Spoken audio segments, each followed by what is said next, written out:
This time was my fault. Just glitched. Whenever I go out of it. Last time I just did it. I don't know.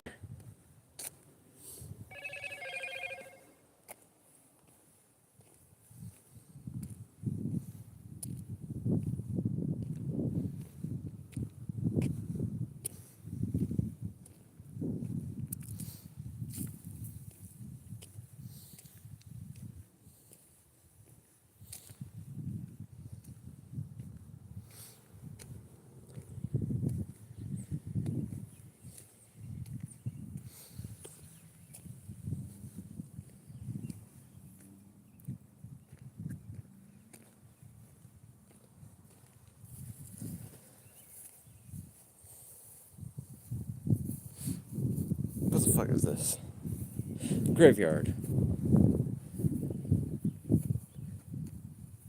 You slacking, son? No, I read the title. You're slacking. I'm finished up my walk. Do some reading, El Cheeseburger. Play a nation.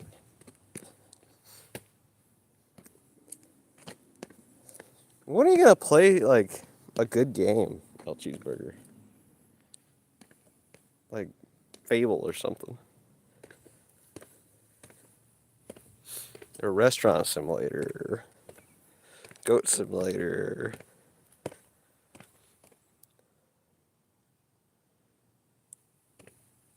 So you want me to be fat like you? Is that what it's gone to?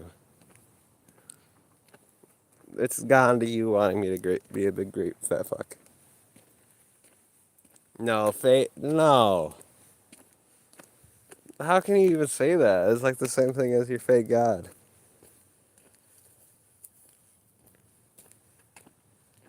Show some proof. I'm hearing a lot of talk, not a lot of proofies.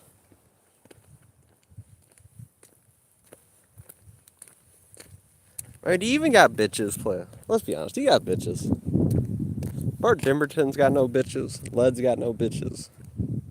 You got any bitches?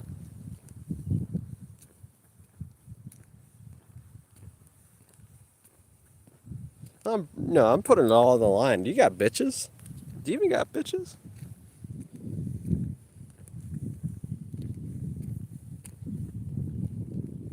I bet Williams had bitches. Well, I mean, we could see. Do you think William had bitches? George W. Williams. Guess what? George Williams had bitches. I guarantee it.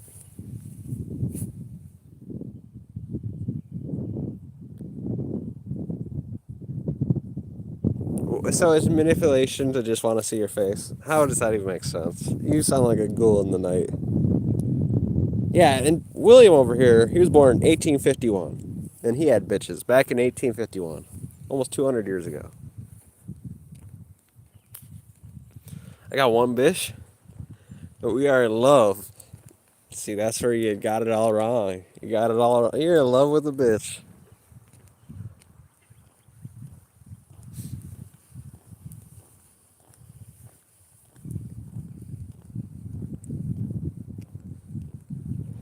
You got proof?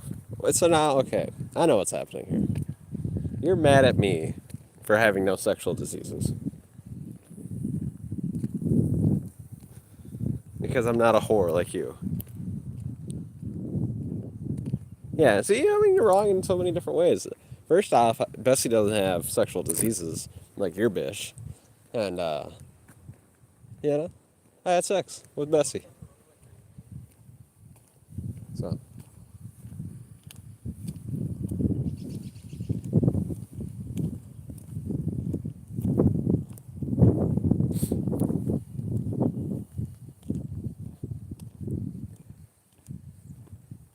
I love me too.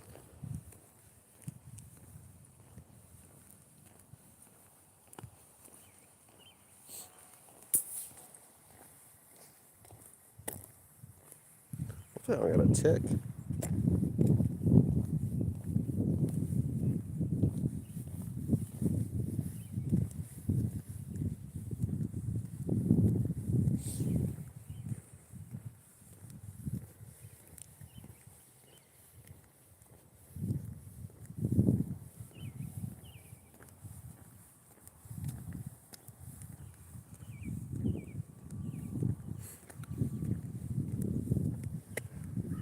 So I'm still expecting you to play like Restaurant Simulator or. Damn, why are they all dead from like 200 years ago? This lady's like 18.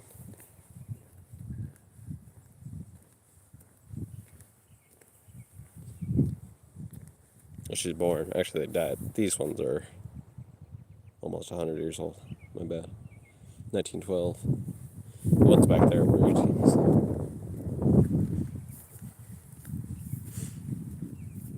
I'm not gay. Why do you restart it again? Because that time I was trying to unprivate the other stream. And when I did that, for some reason there's a glitch right now where if I go out of it. So the first time was just out of it. It just did it all by itself. And it wouldn't let me. Each time I tried to resume, it would like do a reload. So it's some kind of glitch on YouTube's side. The last time is because I was trying to unprivate the last stream. And it did the same reload glitch.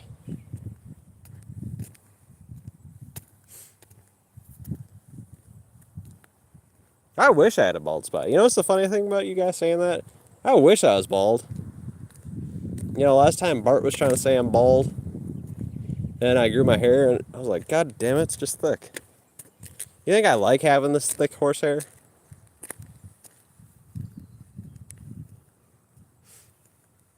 Why did you, what did on private? Oh, just so people could see it. If they wanted to see it. No, it's just because it's the angle of the light. I wish I was going bald, please. Yeah, I know. I've got Native American fucking hair. I wish I was going bald. That's my dream, secretly. I'm thinking about buying a skull shaver to achieve that look. Oh, I don't want a bald spot because I don't like even having the long hair. We might do the long hair this time, though. Because I was thinking about it because somebody brought up how long was I growing it. I couldn't really remember, so this time we wrote it down. So I cut my hair April 30th, 2026. Just cut it regularly, like a low tapered fade.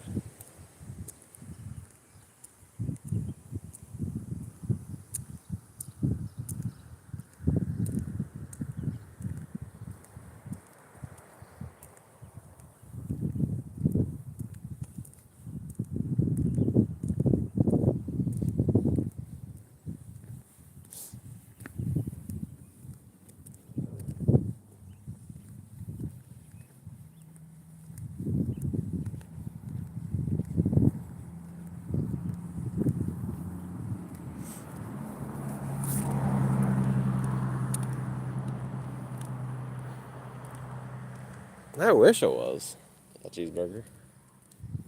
That's the sad part, you know. I wish I was bald. I wish I was going bald.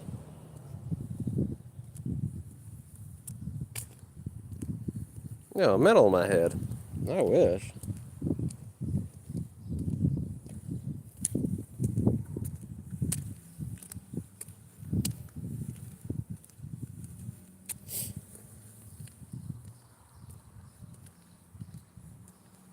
Play, you're gonna see me with long hair again. And then I'm gonna be like, oh, must be going bald, huh?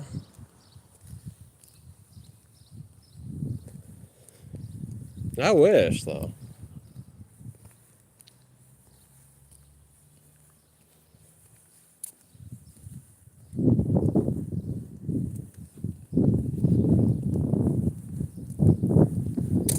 I'm cursed with, I mean, literally, Led made that picture. I've got, like, hair as thick as frickin' horse.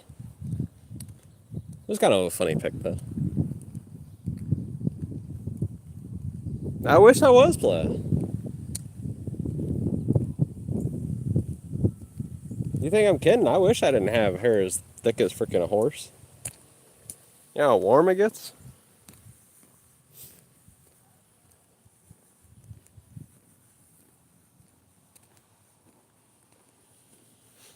Because I want to look like I'm bald, Play.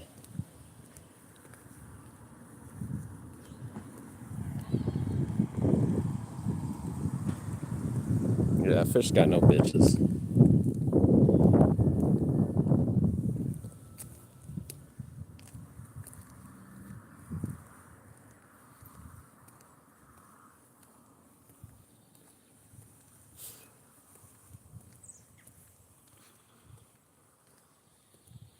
I agree. I like it. I like my look when I'm got the short hair. You're the one who's saying I'm bald when I'm not bald, you weirdo.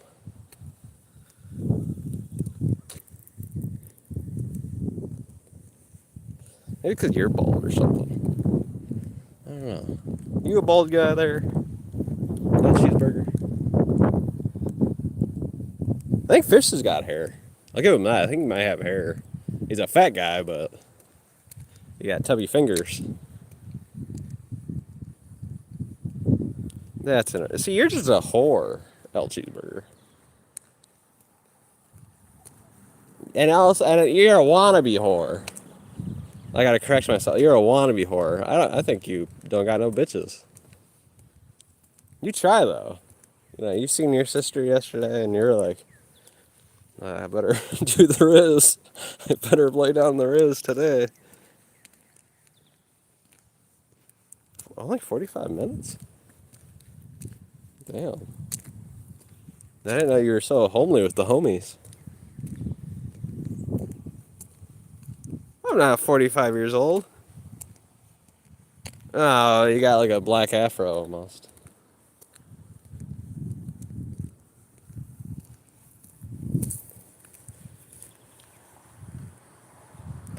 I just feel like, off of Fish's picture, his video feed, I feel like he's just a guy that likes to hang his ass crack out in the area, He's had his ass crack hanging out for the last 20 years at least.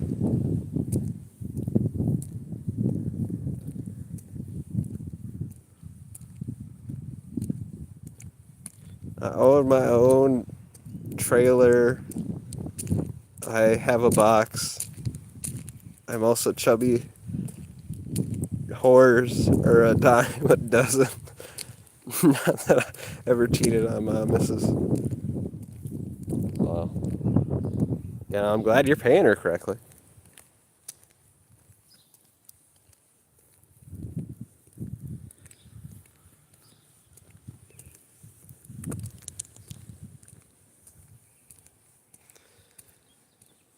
Your ass crack belongs to the gay dude that gave you the money for your pay. No, that wasn't part of the deal. Actually, he just gave me $500 just for speaking of him, which is super nice. I mean, Louise is a homie. It was the weirdest experience because he was only around for a week and then he left. Isn't that weird?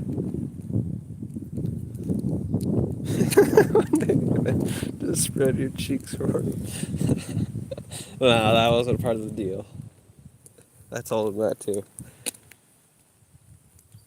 Hopefully not. I don't know, he's got serious bank. Hopefully he doesn't pay somebody to help him collect that fucking bounty.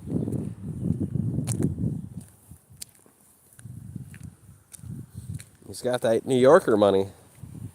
That gay New Yorker money, by the way. So, you never know. If he just gave me fucking $500 for speaking with him for a week, that's enough money. He probably got enough money to pay a hobo to enforce his will.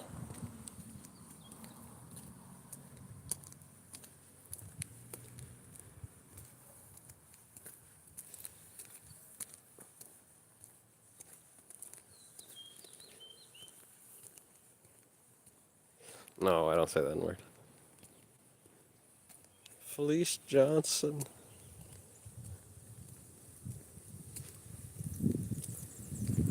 That's true. That's true. Elf Cheeseburger.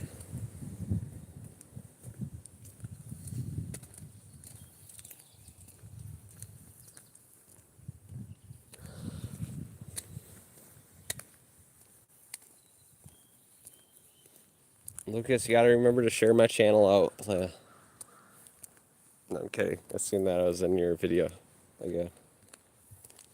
But go to Walker's channel. Thank you, All Cheeseburger. Thank you. I'm very glad in your commitment to, have bitches.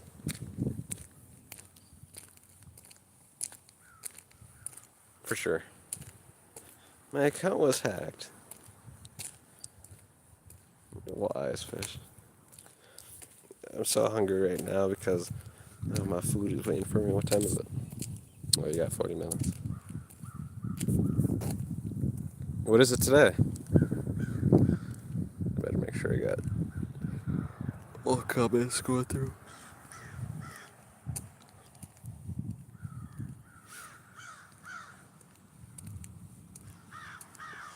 Fish, this is good content. This is like in the genre. It's not my fault you didn't read the title.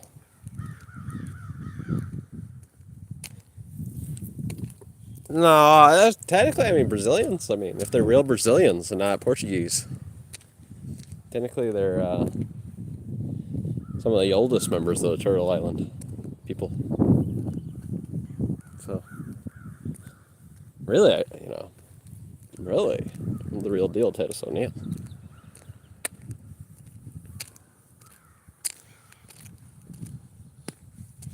Gay boy pilgrim. At least you're not gay. At least you're not trans living in a van like most YouTubers. Yeah, that's true. You could be black, yeah.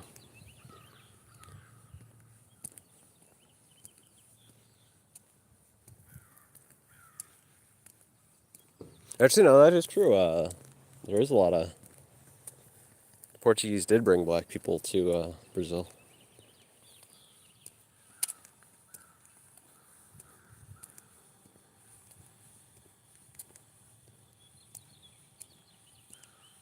Nine inches of butt crack. That's interesting. I've never met it. Maybe I gotta measure my butt crack. Is that something to flex nowadays?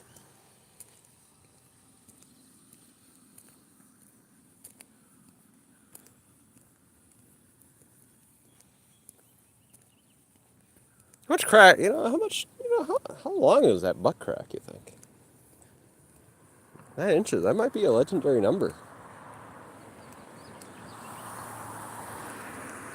That's what I thought you were flexing. Guys, Lucas is by. My goodness. Who would have thought it? Who would have thought it?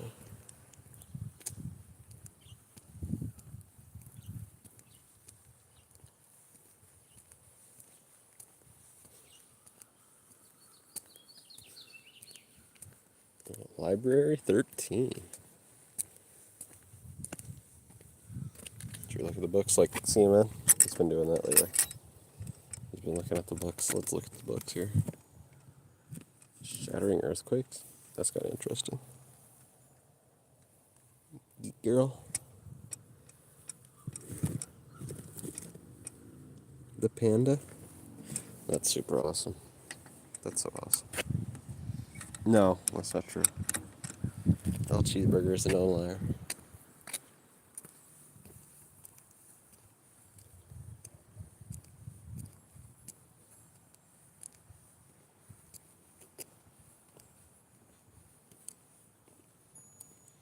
Well, you gotta have him measure it for you next time there, Fish. I bet you got a big one.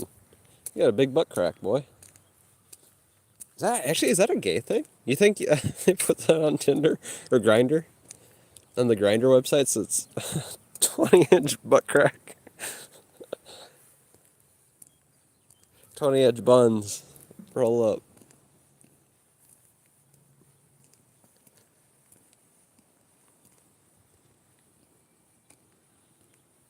So I hope you guys won't bully me. Just a little, Lucas. Nothing too bad. Just a little.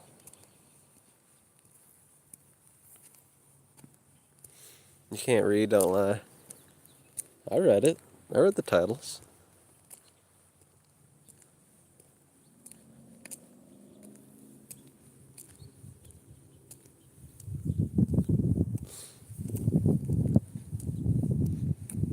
I don't got ass.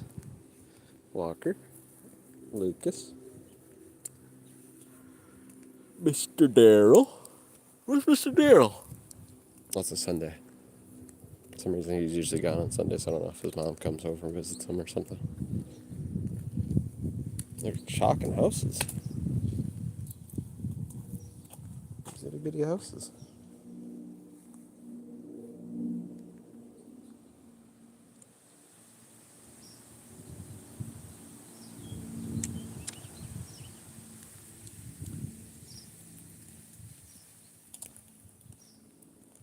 Yeah, I don't really mind.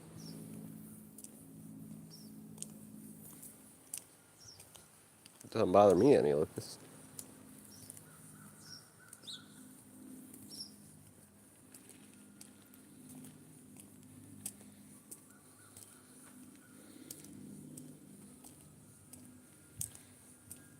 The fish can't even fit. That's why he's so mad. Because he's gotten so fat that he can't fish.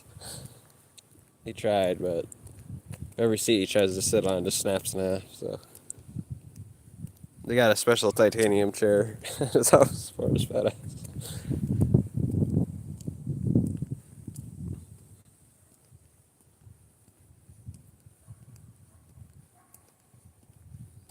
Yeah, I seen that. You and Angela are both foxes. That's cool. Foxes are pretty majestic. We're still looking for one. I mean, we found one once, but we didn't get no video. There's the live stream and some thumbnails that I uploaded. Maybe I should look that up. Maybe you can look at that. I did find a fox one day. The fox. You can't sue me. I'm insane.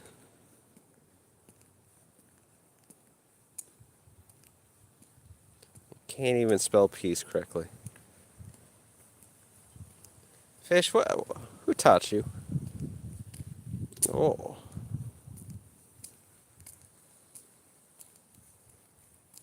Really, Lucas? That's interesting.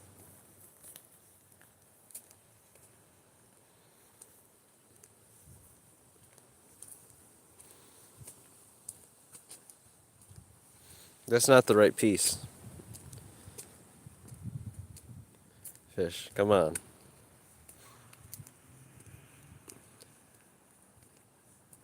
Luke, Luke get all those, none for you. Well, that happens.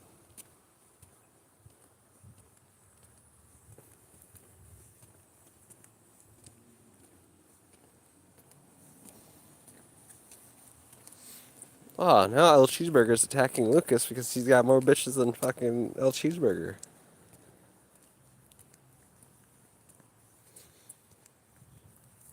I'm surprised Bart Dimmerton doesn't. He's kind of a guy like that. He likes to attack people that got bitches.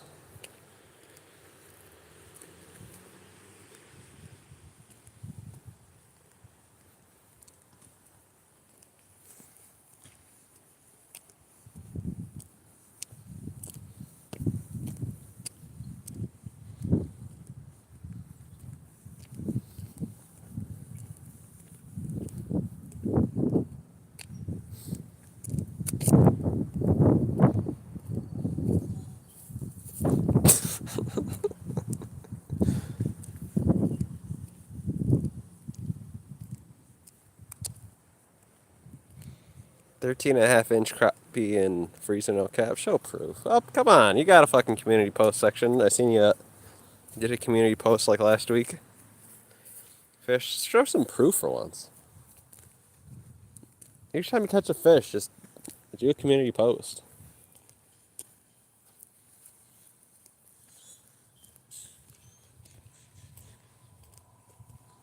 It's rabbit season. No deer. Walker.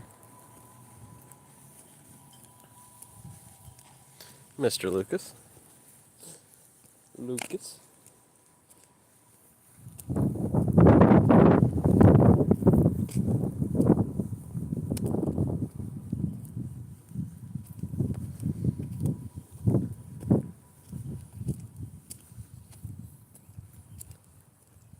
I don't need validation online.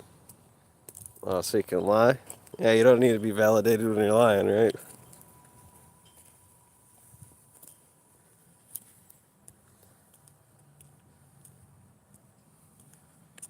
Sounds good, Lucas.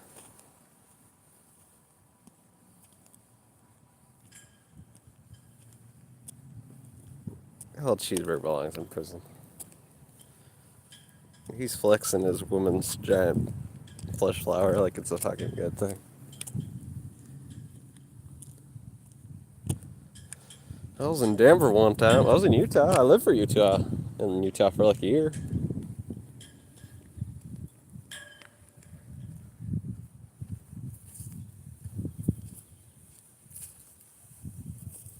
Lived in Illinois for 4 years.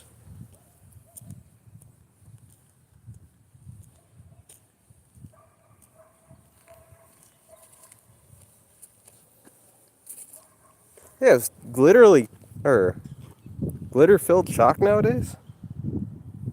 That's cool. I don't think you guys can see it. The chalk has glitter in it.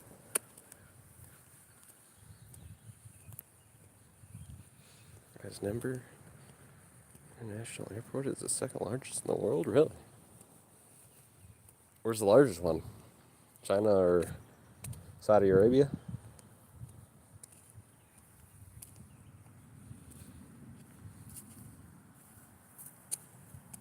Oh, oh yeah, I've heard of that. Yeah, the horse with the eyes.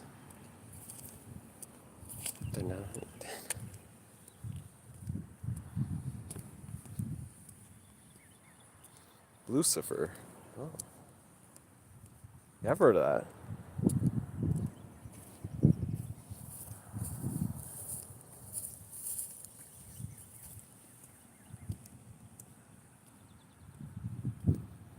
No, that's fake. Hell Cheeseburger made his fantasy come true. He was having sexual fantasies about me, so he made me a Schlom Dong 23 on there.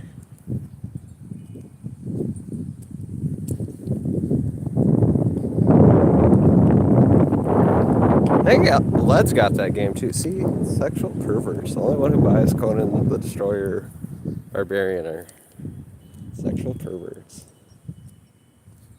Yeah, I don't think I've ever bought a game where you could play with the character's wiener, to be honest. Where you could fantasize about playing with a schlom. No, that's incorrect.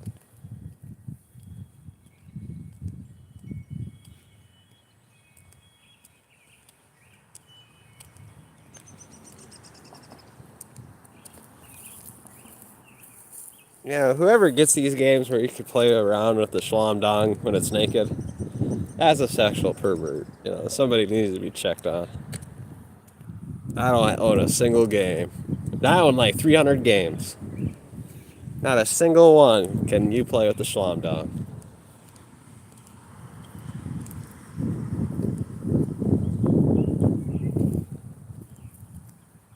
The horse head fell. Oh, damn.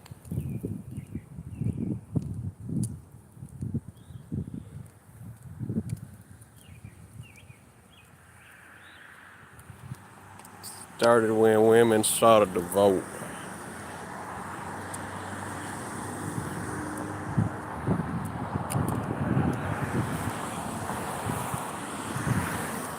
What? Oh, it means you're bi. Oh, if you enjoy playing the shlimmy dimmies, you know, the slommy dommies in a video game, that I think that's just a confirmation that you're a homosexual. Just on facts, you know.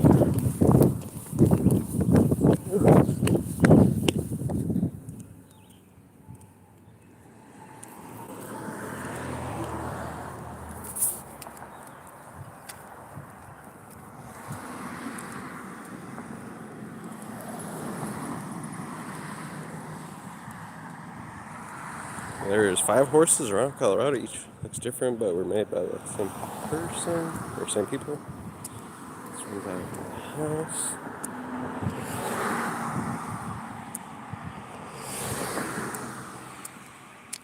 What? I'm not showing you bitches. You show me bitches. You're the one without a face, ghoul. Why would I show you my bitches when you won't show your bitches or your face, huh?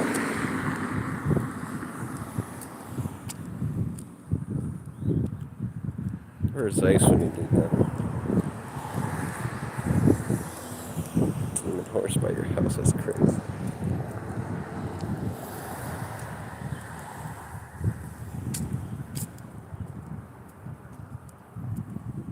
I never said I had bitches, I just said you got no bitches.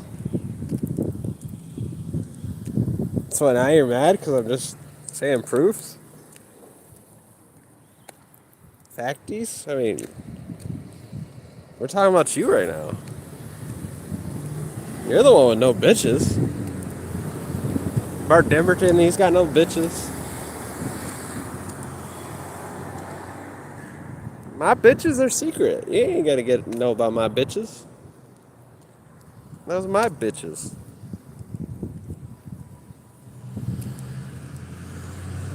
Trying to steal my bitches now?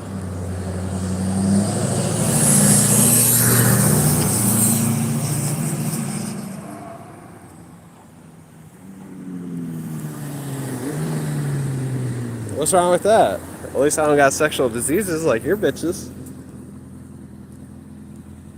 What, you're cool because you got fucking STD? And syphilis? I didn't think so. Walker, what's up, Lucas?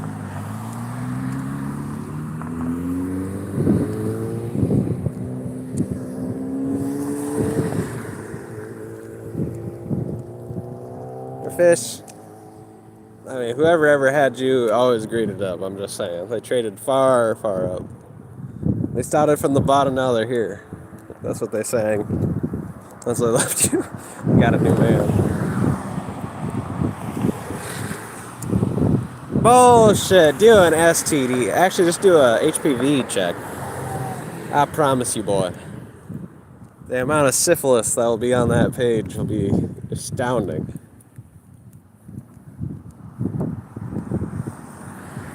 There's a horse at Rocky Mountain National Park. Oh, damn.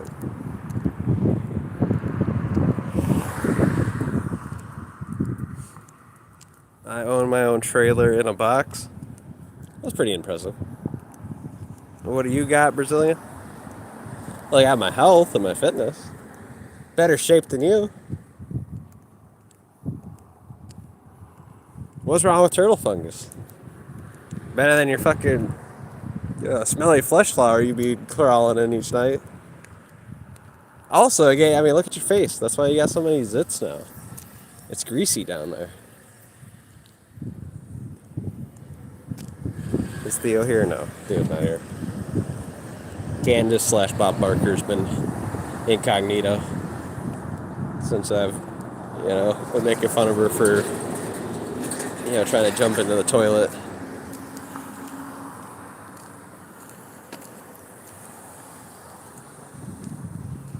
What out, Luke?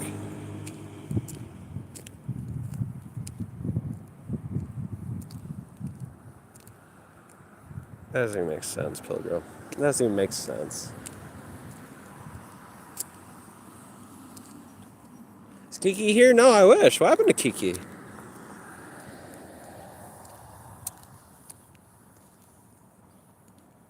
But homeless. I ain't homeless. Well, Cheeseburger might be homeless.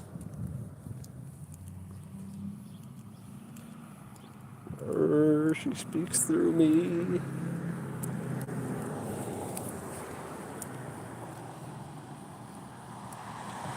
She says, I need money. No. She's saying, I need money. I'm so poor because I got gaslit by the Canadian bounties. Help me, Bart, donate more money.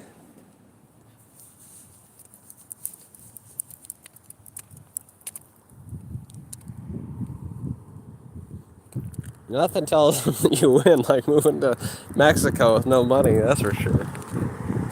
Yeah, you definitely won that one.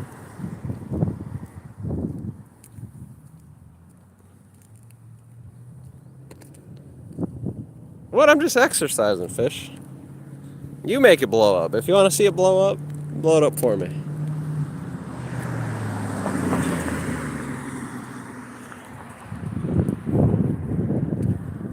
Take me to the moon, boy. Be my rocket.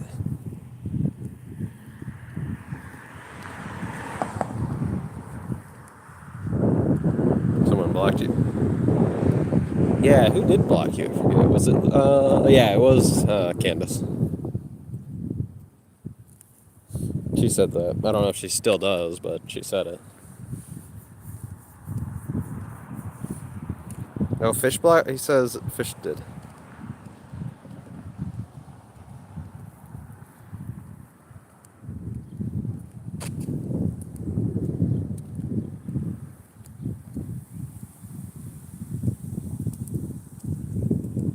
No, that's why fish can't be mod. Fish is a bad, bad guy. He'd ban everybody.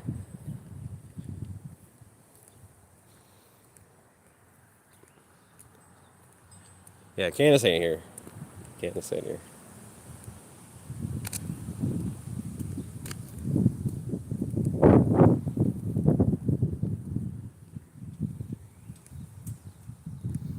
Mr. Daryl, for some reason, Mr. Daryl likes to block people. I guess that's just what he likes to do. Thinks it's funny or enjoyable, or I don't know if he did that to you yet, but he did it to Brett and Angela.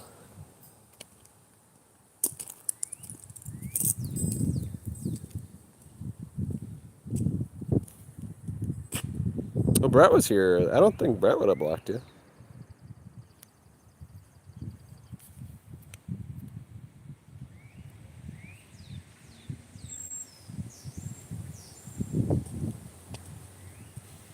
You're disgusting, cheeseburger.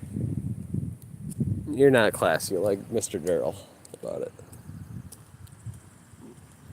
Please retie the loop in your shoelace today. I'll never ban you there, fish.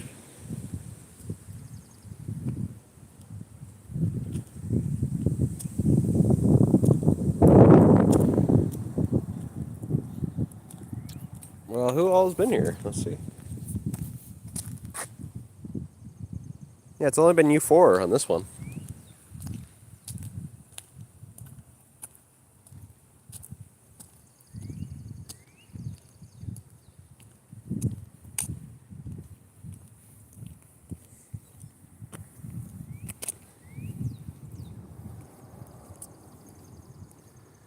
I made fun of Bart really quick. Because he's got no bitches. That's why I brought up Bart really quick. I had to make sure everybody knew he had no bitches.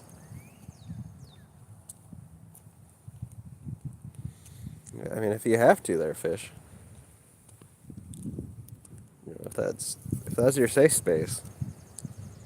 You know, saying the hard R, if that's your safe space. Do what you gotta. Yeah, Ultimate TV 9000.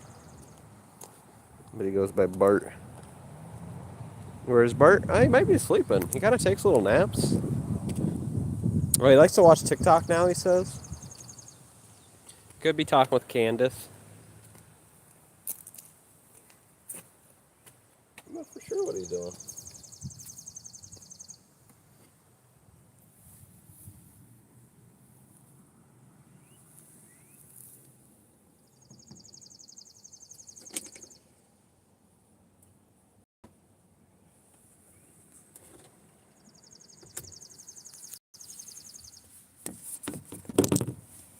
Noob.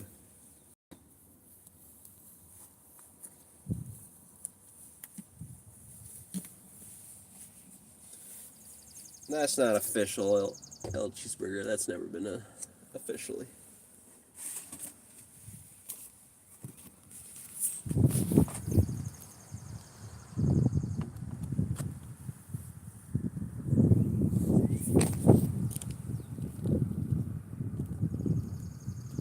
Laugh aloud. Walker. Shouldn't pee in public like that. Sometimes, well, technically, I used to do it in the forest. I didn't just pee though. That's incorrect. Walker. Mr. L. Cheeseburger. Shouldn't pee in public like that. That's funny.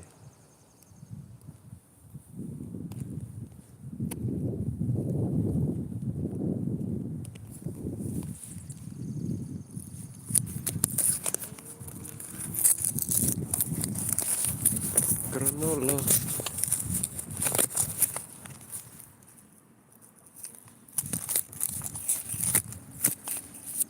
son of a drunk.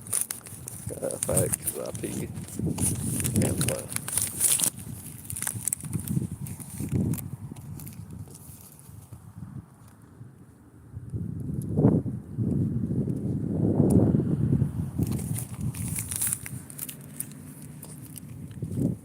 Lucas.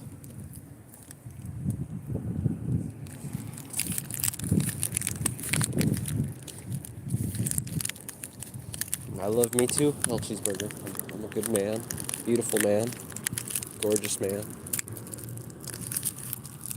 Just a man that likes to look at laundry hampers full of garbage. I'm that kind of man. I'm a man's kind of man. No.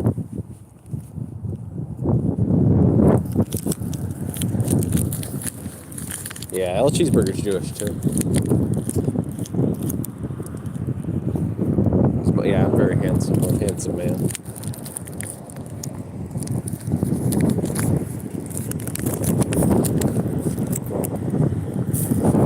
Is that what we got over here? We got a laundry hamper full of garbage.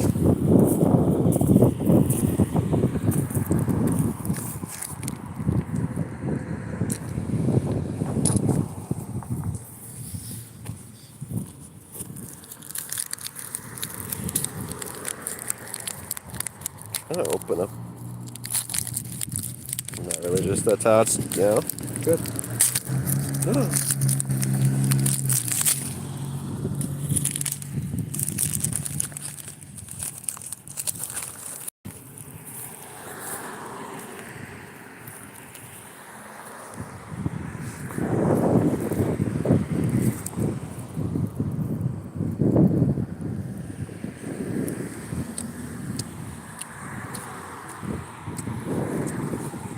Better than you, Elephant Man.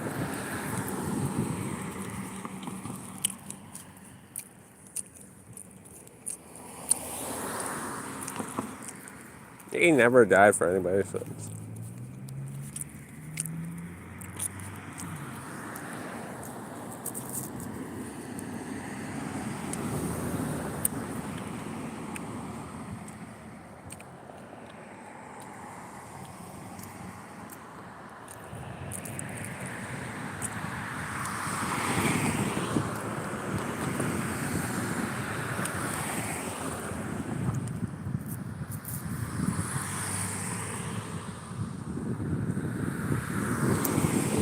No, just renounce Jesus Christ as your Lord and Savior.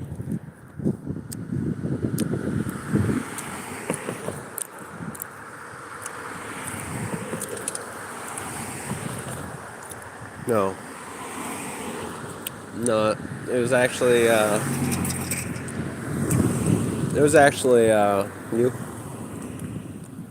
I heard you did that.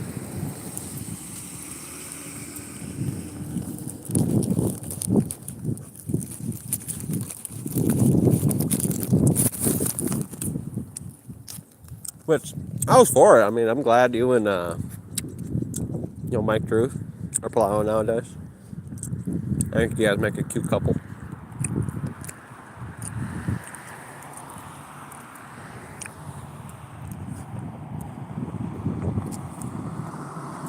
In the jungle, the mighty jungle, the lion sleeps tonight. Now, some people are trying to eat here while not trying to think about you having sex with Mike Truth there, El Cheeseburger, okay? I know you guys are homos and you guys love that kind of stuff, but I'm trying to eat your granola bar right now.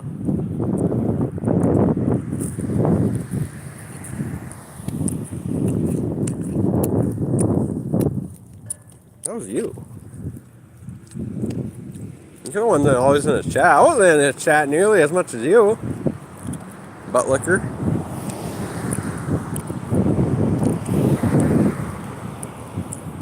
I was there for his last stream though.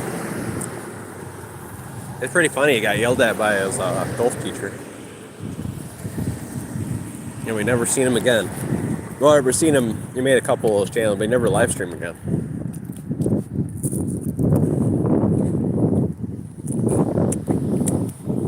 Yeah, Lucas. El Cheeseburgers are clinically homosexual.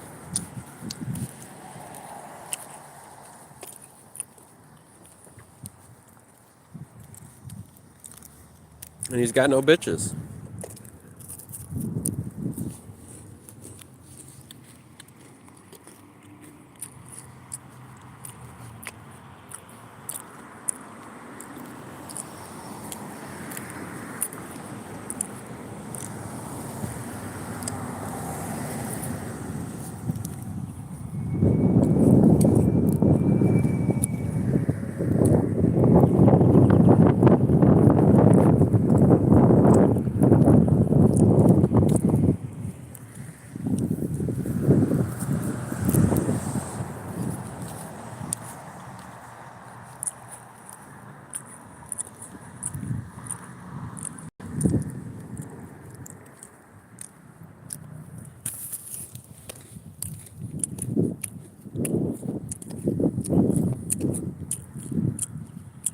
I agree. Jews are fantastic.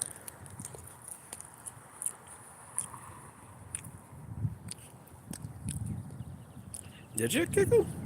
Fish?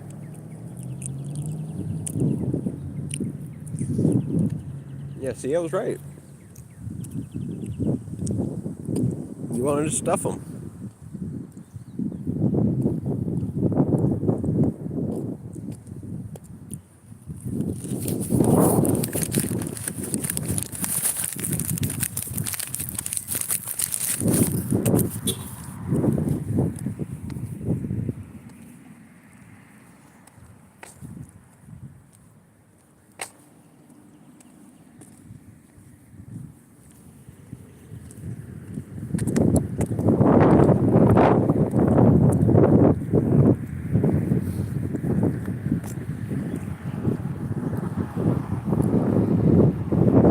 Oh, I could go geocache. I have actually a few times.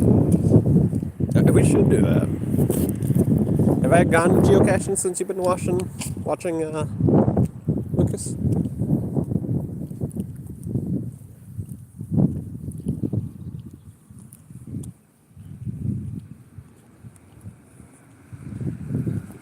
Did you fish? Probably could.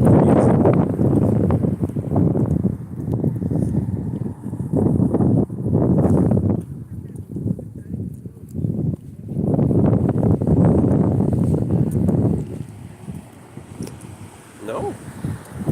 Not to do that. Today actually would have been a really good day to do that. Huh.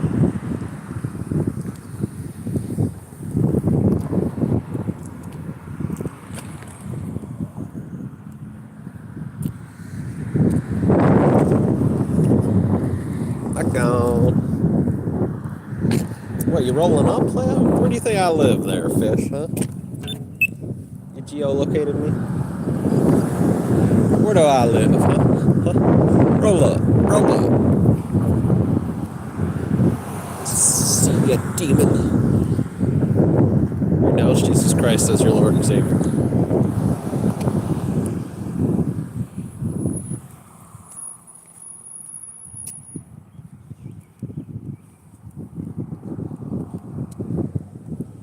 That's not correct. I'm far wiser than El Cheeseburger will ever be. And fish combined. You wanker. Live at 67 Ohio Way. That's true, yeah, I'm pretty wise. Basically, I know,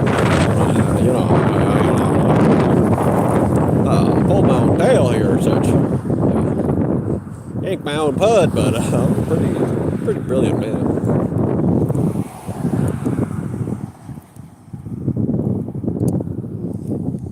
No way. No, I think I saved you. I was trying to tell you about this Jesus Christ being a scammer. I think I helped you. Hopefully you renounce Jesus Christ and you're doing better. You're not getting scammed every week at the church. That's the thing. I mean, these old ladies, they pull out those 20s. They're getting scammed every damn week. Every damn week.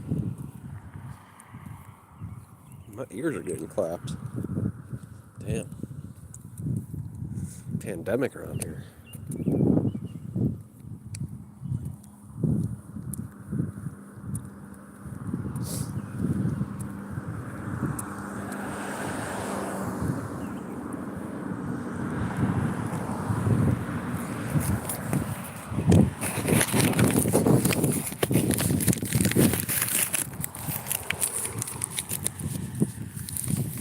Yeah, the old people got no idea what's happening like you. Yeah, I agree. That's a good thing, Lucas. I'm glad. What? I am so much more mature than you guys. I've never smoked, drank, or done drugs. That makes you immature. If you're drinking poison, you're a baby.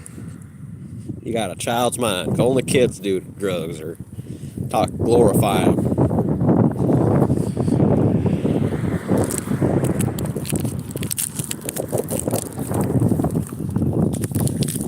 It's good.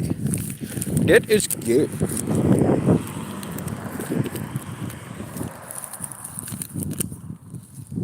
Play, you can die. See, that's how stupid you are. You think you could die because you're religious. Does water die? What do you need to live? Water.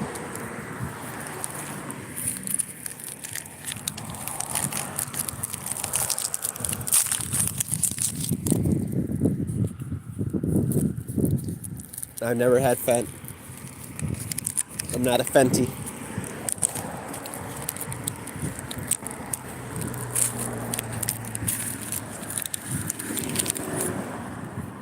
No, I've always been a good person.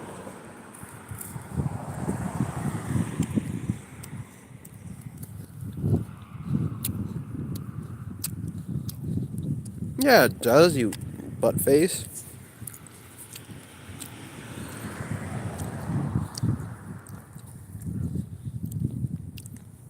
What do you think the brain is?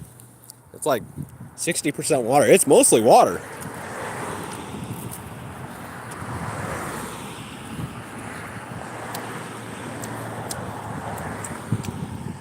I was snitching on bitch ass pussies like you when I was 13.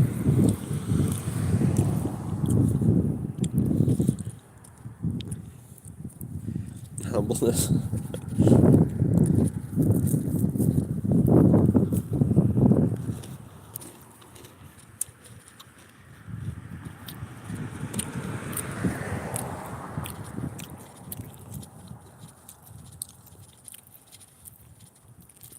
What about heroin? You never tried it, buddy. Thank you. Thank you. I'll sweet burger.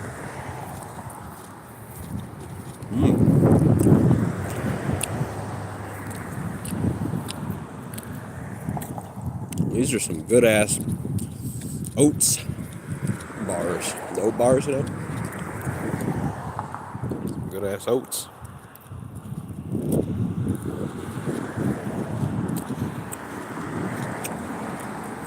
Yeah. I'm definitely a badass, though.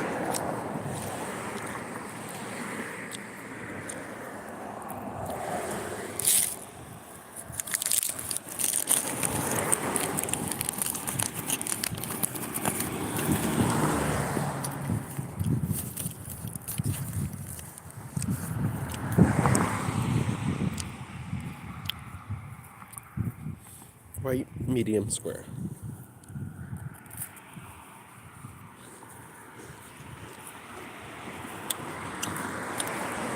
Nope.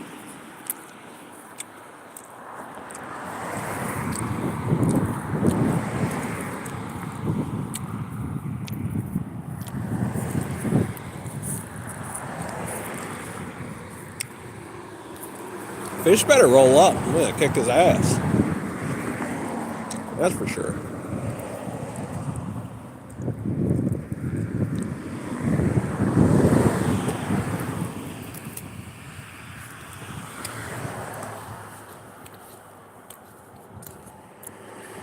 No, that's you, fish.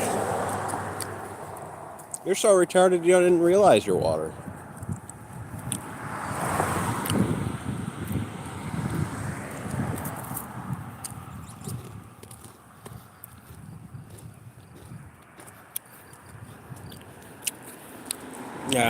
That's true. I gotta be nicer to Jones. He's a crybaby, though. He does know chemistry.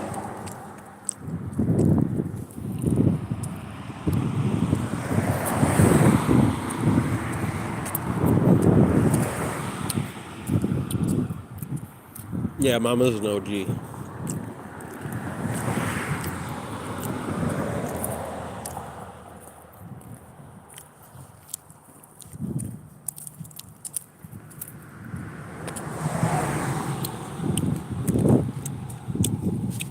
But I'm the most banned man, you know.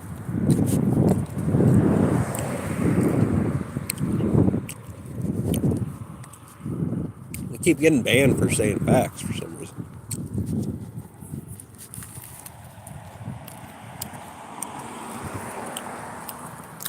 I agree.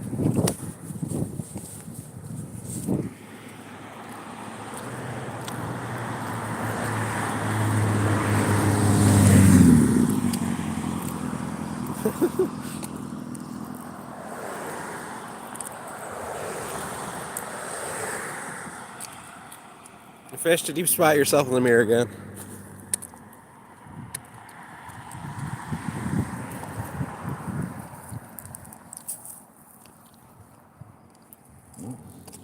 You wish, Angela. I mean, ask Bart Dimmerton. I got banned 300 times just in his chat. I gotta guess, you got a long way to go, Pilgrim. Or Angela.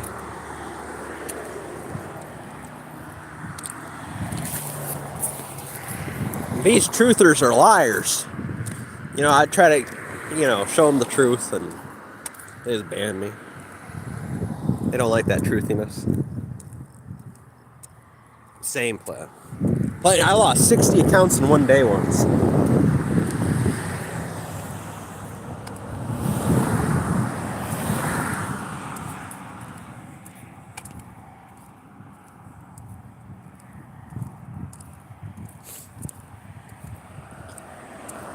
Yeah.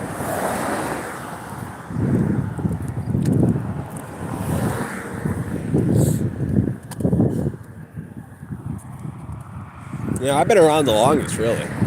I was there before El Cheeseburger.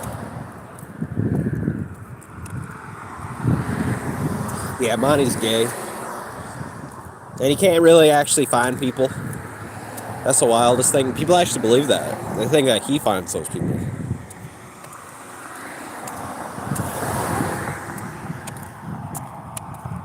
It's his little cronies.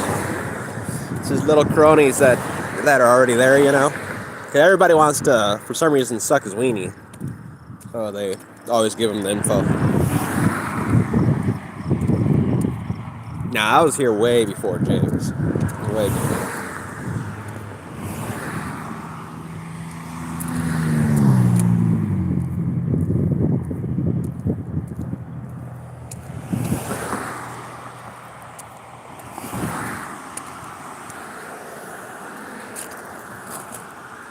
Yeah.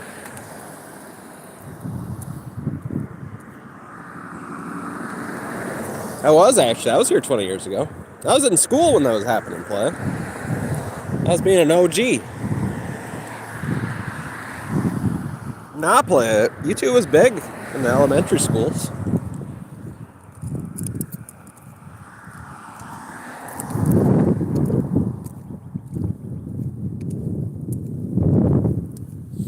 I was here probably, 2007.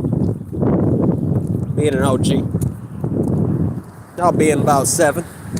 I was being a gangster. Mom lied to me and say it cost money to make an account, so I didn't have an account at the time, but I was on here.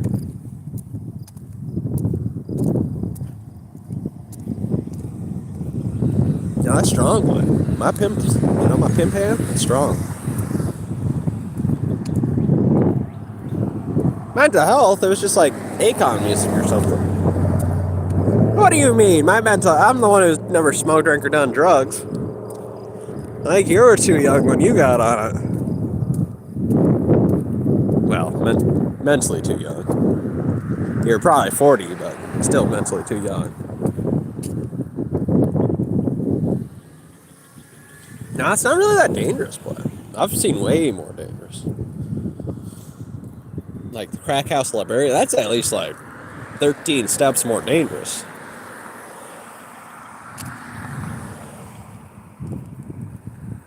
Well, that's because Good Servant trolled himself and, Mechanic and Kim.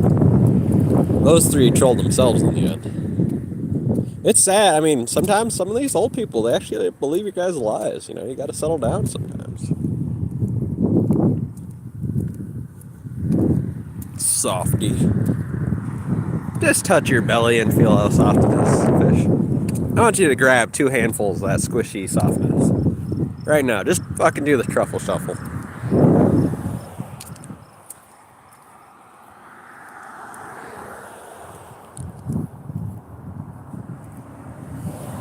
Just take a okay, that's it. Just take a picture of yourself with 2 fucking hands full of softness in the fucking mirror and upload it. We'll see. Let's see how soft. Who's so soft, huh? Let's see how soft you are. I'd rather be a narcissist than a parasitic, suicidal bastard. I love myself, and you should love yourself too.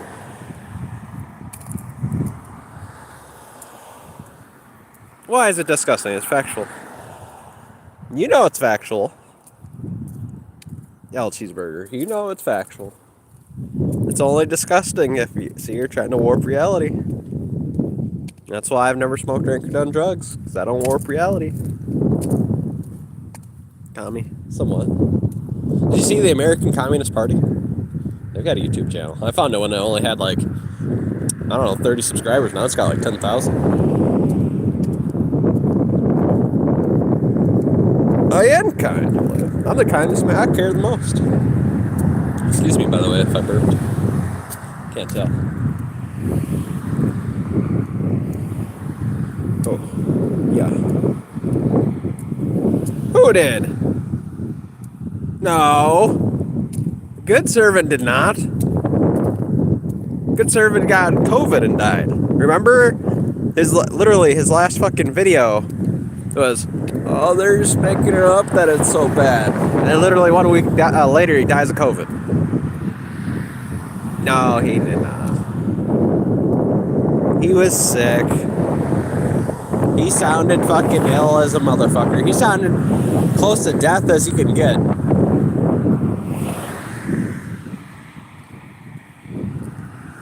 You could eat yourself. I wonder how far you could. I wonder if you could eat the whole arm before. Yeah, I mean, it mattered, like, if you're trained to stop the blood. I wonder if you can eat the whole arm. I bet you can. You've turned to a step. No, that's bullshit. He died of COVID. We both know it. He got the covert and he died. He's literally being schizophrenic the week before he died. He was saying, oh, it's not as bad as they think. Coughing up a lung. No, he died of fucking covert for sure.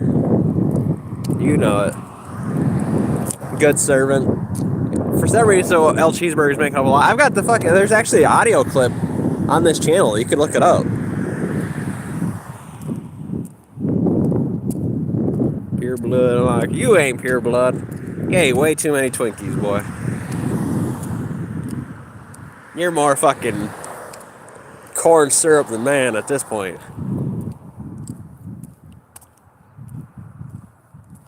I got the video on the channel still.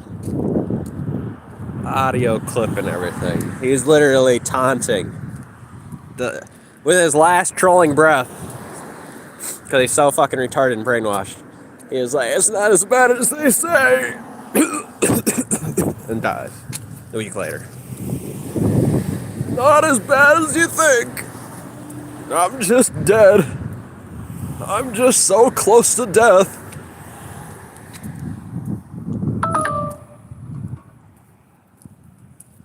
She was here for a little bit. Where did she go? She said lie down. Play, okay, you just got to be honest here, Play. That's pretty goddamn funny. He's fucking saying it's not that bad. COVID's not that bad. COVID's not that bad. I mean, how bad do you got to be trolling yourself at that point? COVID's not that bad.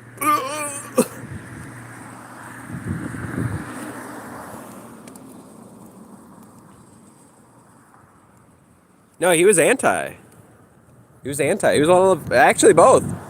Medic, he was 50 when he died, 50 something of a heart condition. And he was anti, Hidden Valley Ranch. And, so was Good Servant.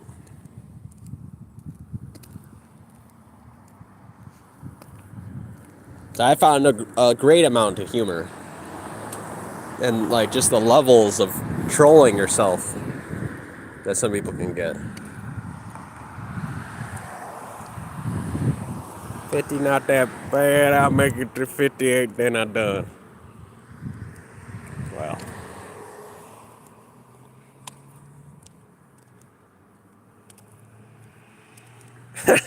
Summer.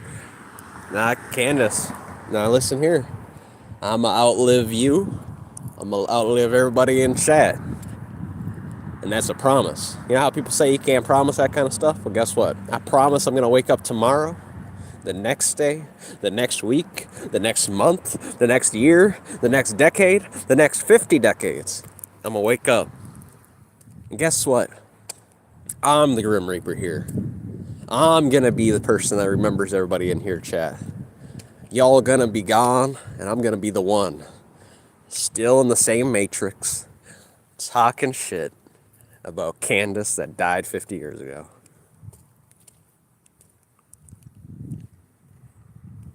Walker, who are we on about? Mark my words. You're disgusting. Blood clots make that hurt. Play, I wish. There's not a chance in hell.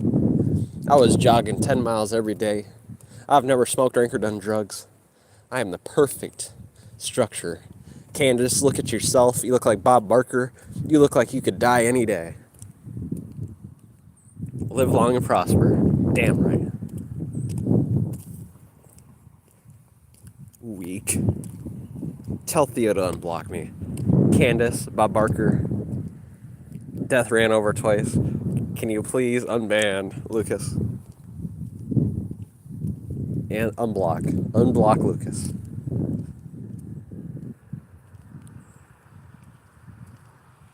Yeah. Well, I'm being serious.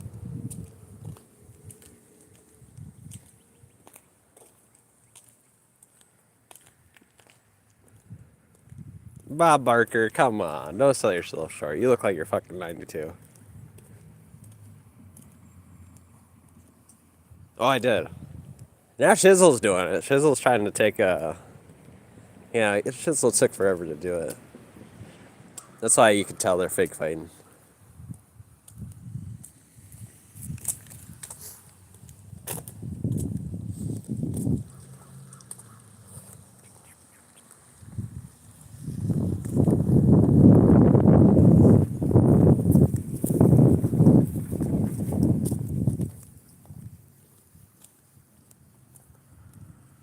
No, he was a man that lied a lot. And he even lied to he was lying to himself, literally, a week before it happened. He was trying to get people to die. If we're being honest, El Cheeseburger, that's what he literally was trying to do. He was trying to brainwash people into dying. And the funniest thing, that's why it was so funny to me, he died from his own trolling, from his own lie.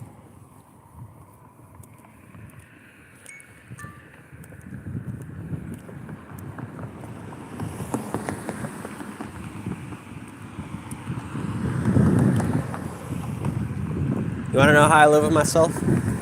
Listen here. I keep myself accountable. I'm not a hypocrite. Guess what I've done? I've never smoked, drank, or done drugs. Guess what I do? I make fun of people that smoke, drink, or do drugs. You know what I do? I eat very healthy. I just drink mostly just water. You know? That's how I do it. Because I'm the opposite of Good Servant. I'm not a liar. I'm not a guy that likes to spread lies. I'm a factual man. with a master plan.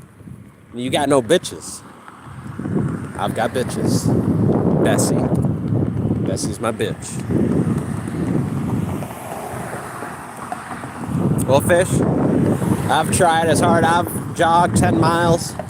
I've biked 33 miles. You know? I dare your fat ass to jog, and we'll see who has the heart attack first.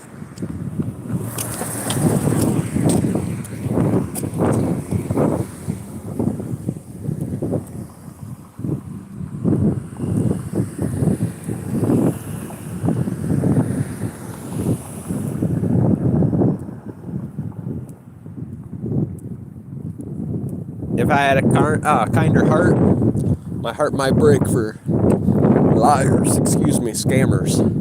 But guess what? My heart's built to last.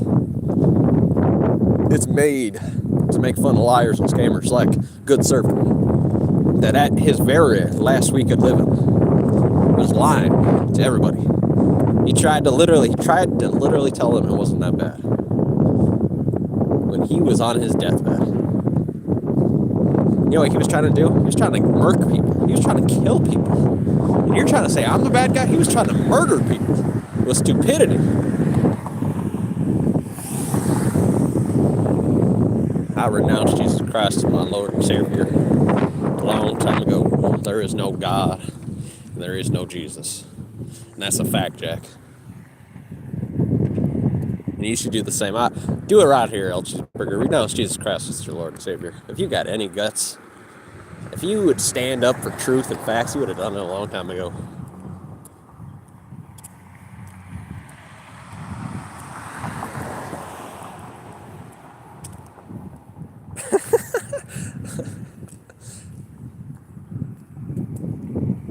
Candace, I know you're like Good Servant. I got some bad news for you. I'm going to outlive you by 100 years. Well, I am a better person, Clay.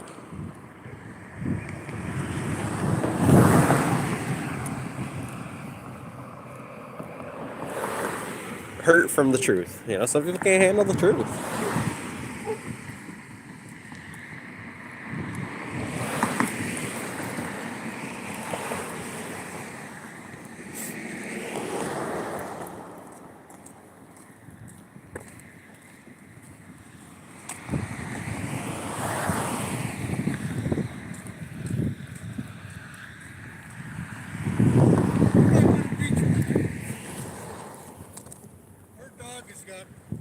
Like sticks.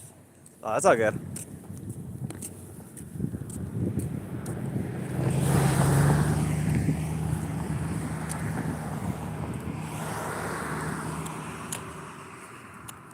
What? El Cheeseburger, don't you dare. You can't rage quit. Not over the truth, Clay.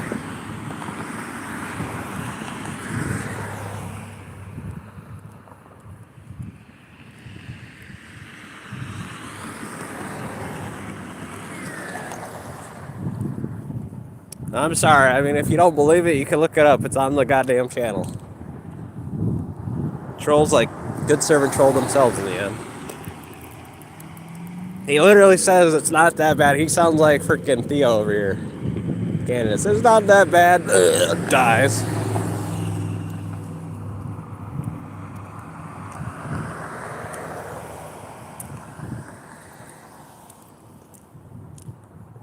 Candace, I don't know if you know this. You kind of look horrible. You know, I wouldn't want you to be the advocate of my salvation. That's for sure. Can you imagine being 50 years old, but you look like you're 90? Not only does she look like she's 90, she's wearing glasses. So this is your advocate. A 50-year-old that looks like she's 90, looks like she's got a pot belly, and she's wearing glasses, so she's got horrible eyesight. And her hair's kind of thinning. What kind of health advocate are you supposed to be? You're kind of like a warning. You're a caution symbol. Don't be like her. Don't be like her. She looks like garbage. She's got sun damage.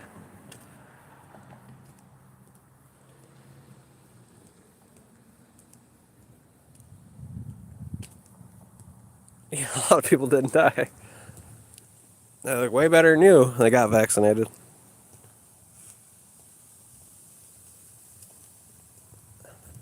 Candace, Lucas says, tell Theo if she unblocks me, I will scream the shit out of my lungs in a library. Come on, Candace. Unblock. Come on, unblock him. Unblock. If you could handle the truth, you could handle a little bit of Lucas.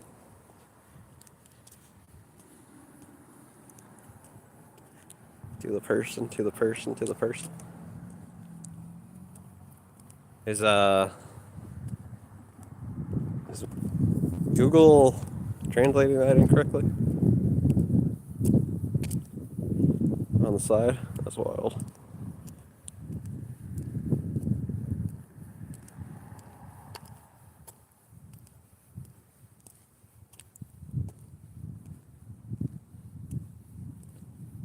Well, maybe because you were a hermit that stayed inside all day already? Duh! What kind of IQ are you rocking nowadays? I know you got dementia, but is it like down to 60?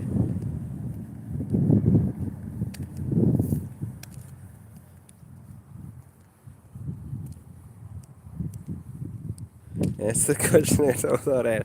No, you don't get that liberty. I get to be spicy with my intelligence.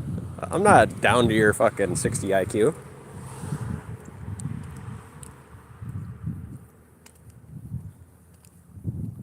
Is there even proof of you being out? I mean, you were out for like 5 minutes one time. On all your live streams, you're always inside or on the balcony.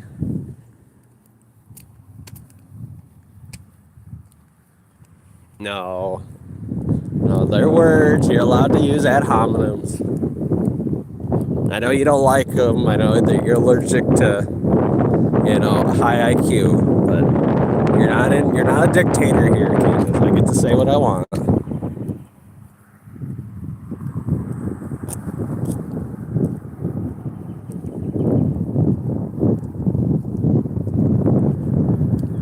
Okay, here it is, Lucas and Candace. Candace, Lucas has this message. Theo, I will scream the N-word or in the library if you unblock me. These are some legendary proposals from Lucas. I would take them.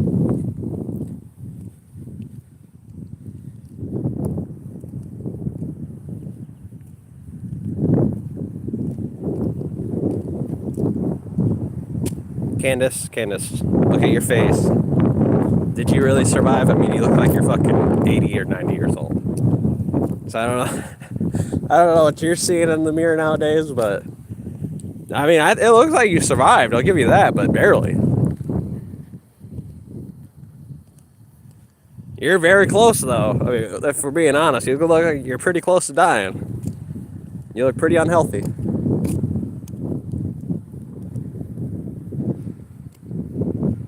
But you're really close to dying. I mean, actually, you just kind of make me believe it even more. You're saying if I don't get vaxxed, I'll be blind, hair thinning, and wrinkles all over my face? Well, I better keep on getting vaccinated, that's for sure.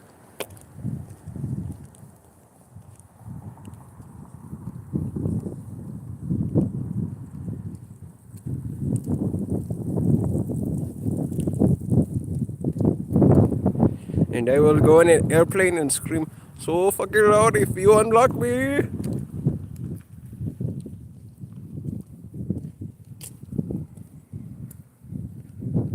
I don't remember bullshit's hearing her sounding like anything. I think bullshit's a texture thing, right? You gotta feel it and chew on it a little bit. See, you're trying to be credible, but then you use an uncredible statement. Like, that's not a real thing. Bullshit. Are you at a farm right now? Are you grabbing bullshit? That's not factual. That's not a credible.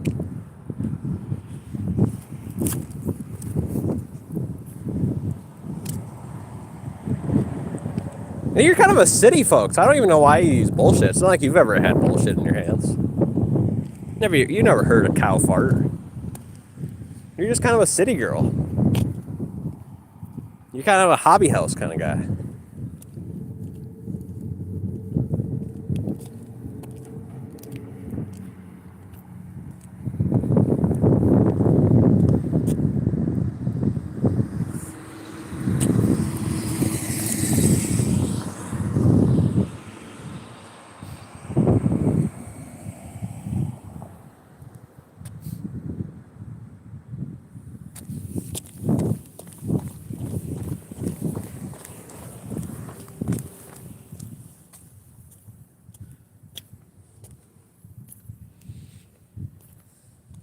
I mean, that's what Vince McMahon says to do. Eat shit and like the taste of it.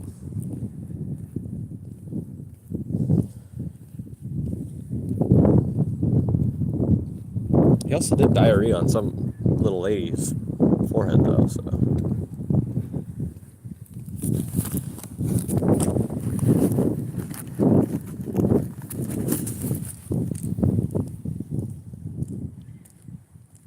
Yeah, I mean, it matters how much money, you know. How much gold was around that statement, you know?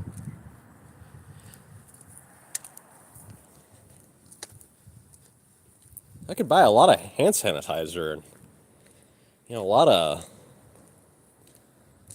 of stuff with a couple $1 million, so. Do it first. So, yeah, I gotta reach up to that 2 girls, 1 cup, you know, level. Nothing wrong with it, you know. Don't know if I'd do it for the same price. I think my price would be more steep, but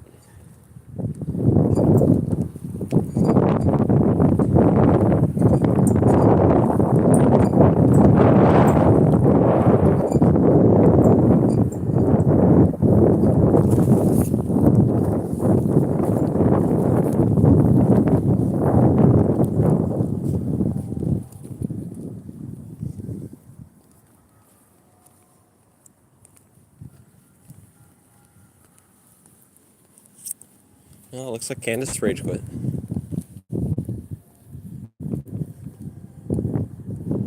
Or she's gotta go back to being a lunch lady. Too.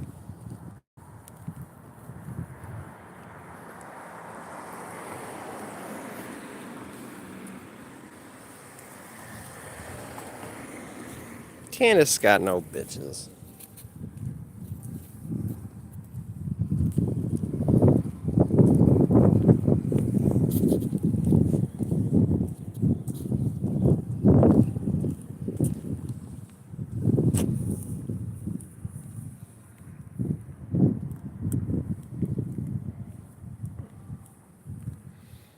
Yeah, Tom got mad bitches, that's for sure.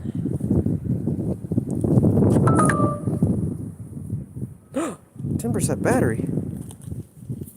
Please, I don't know if we're gonna make it. That's true, that's for sure. Please, if we don't make it on time, it's gonna swirl. But I will try to get back. We're at 10% battery.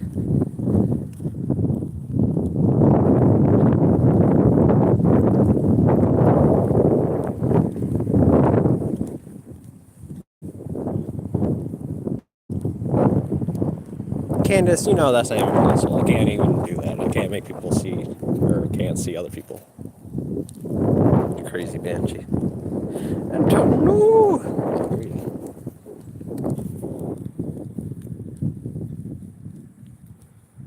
Well, you can't even do. I wish you could do that, but you can't do that without like filtering you out or banning you. If I could do that, I would though. That'd be fun. I wish. No, Candace just has dementia. One of you is playing around.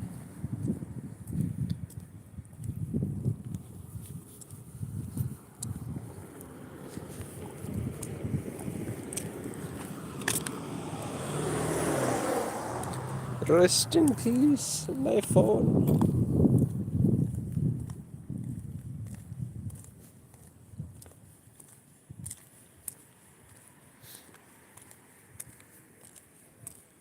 Oh, return. retracting your messages, are you? Oh, I must look too stupid. Good.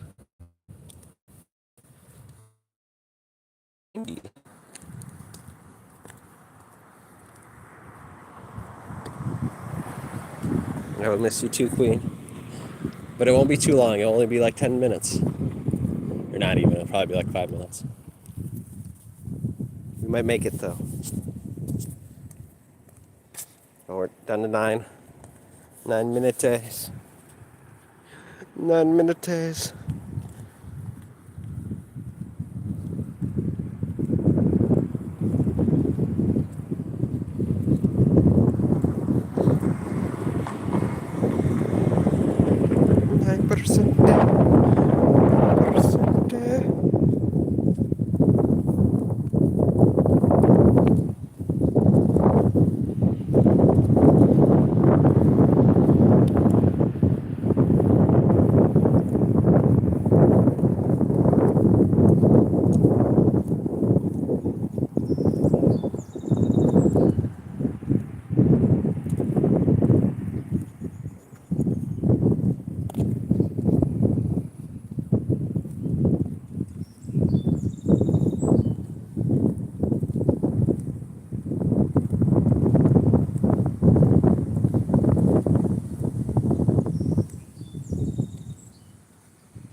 You gotta remember to press live chat.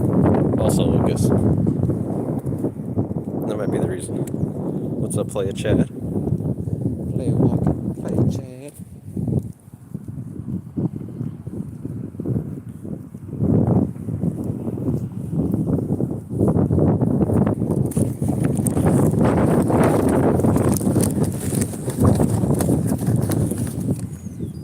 A lot of people can't see Candace right now because she's got a wacko name. So YouTube automatically puts her in live chat instead of top chat.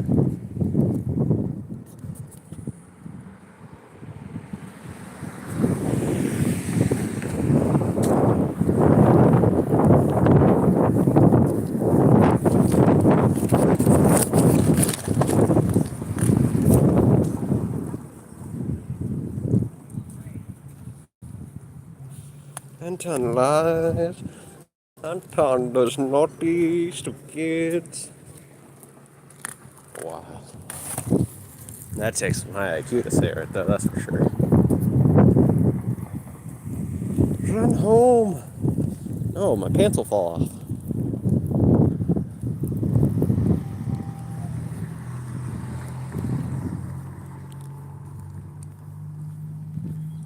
Anton's a goof. Yeah, as goofy as you, bitch. You're the one in fucking Mexico with no food.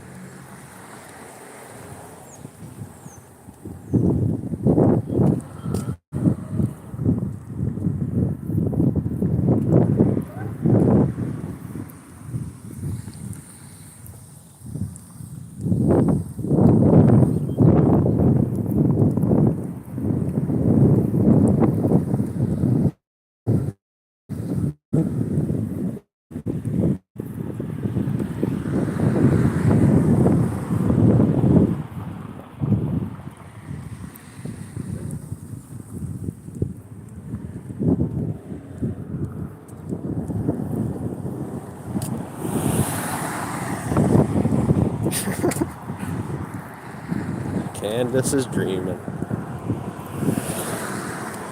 That's you, Candace. I don't know if you're looking in the mirror, but look at that person in the mirror. That person's got like fucking 24 hours left, almost.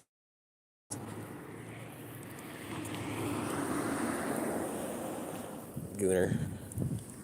Goner.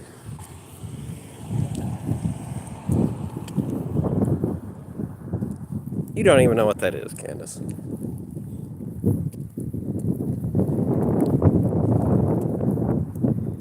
You gotta press live chat, Lucas.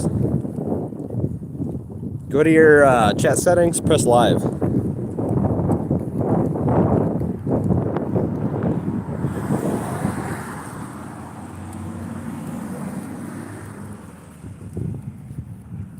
Candace, that's you in the photo. I did? One of you blocked somebody. Did you block her? Refresh. Well, that just means you blocked her, play. If she actually showed her real block list, if you're not in it, that means you accidentally blocked her.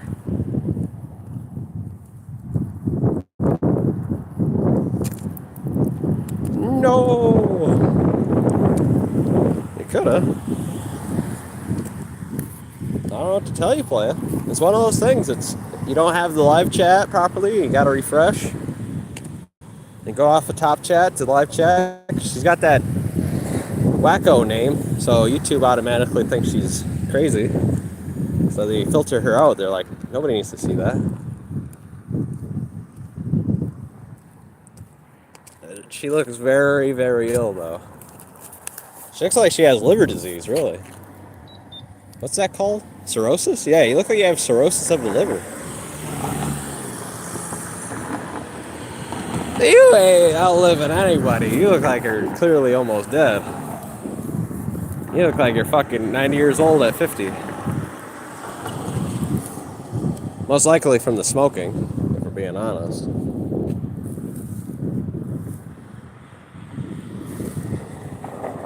Candace, you gotta unblock Lucas.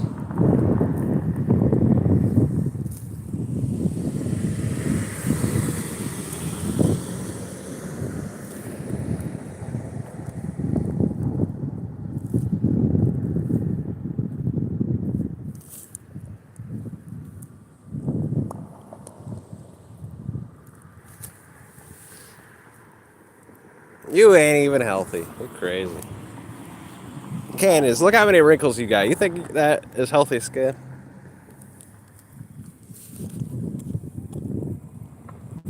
Yo, you got to unblock Lucas.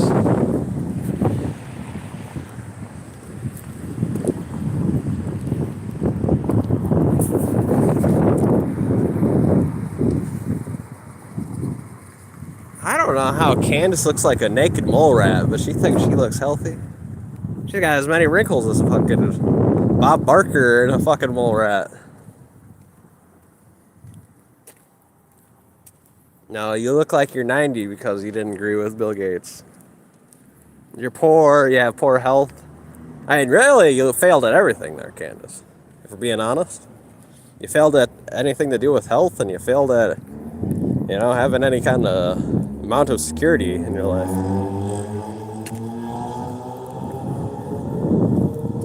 She is. She is, yes.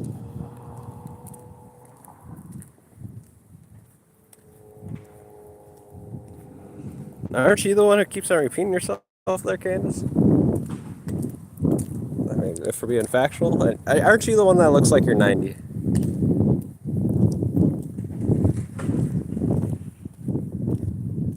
Get Wiener Milk, sir. Sir Wiener Milk the 6th.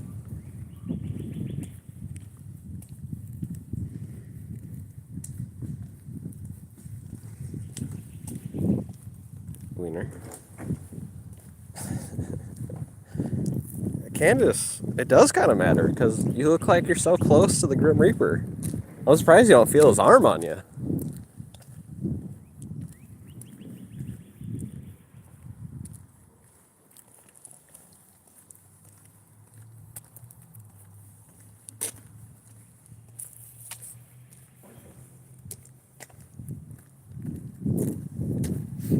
Actually, I'm kind of surprised they don't try to stick you in a fucking cage. Because each time they see you, they're like, "What's that mole rat doing?"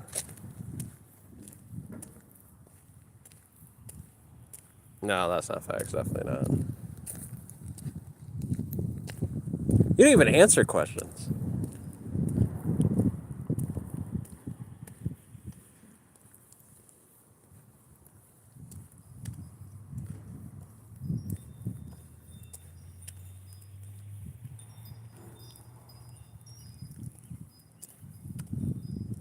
Wait.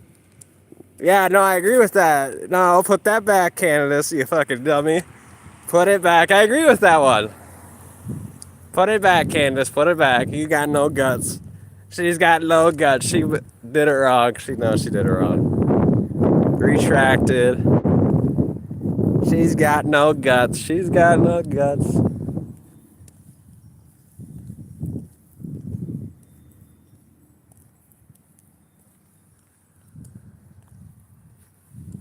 Pure facts versus unvaxxed. I agree.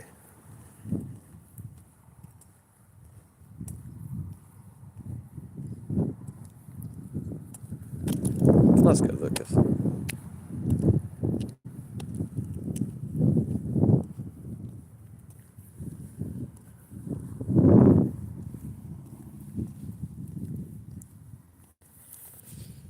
So, I mean, what was that? Was this a sign, Candace, from the universe that you're probably gonna die probably tomorrow or something? Says the universe just made you write that. Pure facts versus unvaxxed. I agree. I agree with that statement.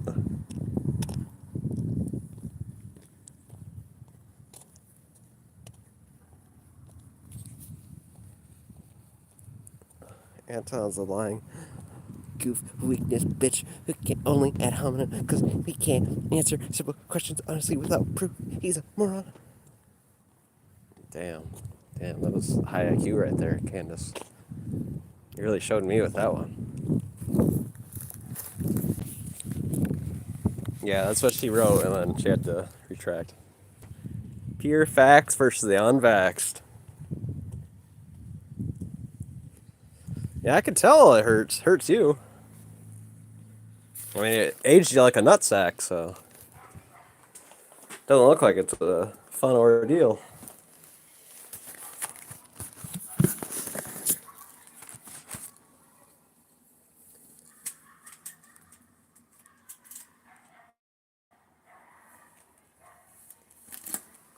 I think it hurts you, Candace. I'm the one who's never smoked, drank, or done drugs.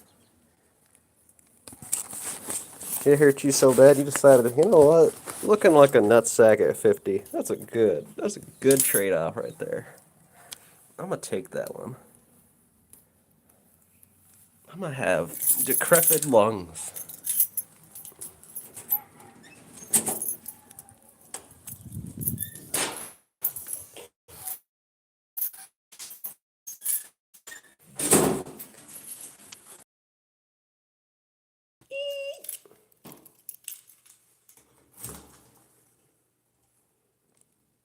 I use smoke hardened wiener milk. Well, that's interesting. I've never thought about that, smoking that kind of stuff. Kind of like a vaporizer, you know?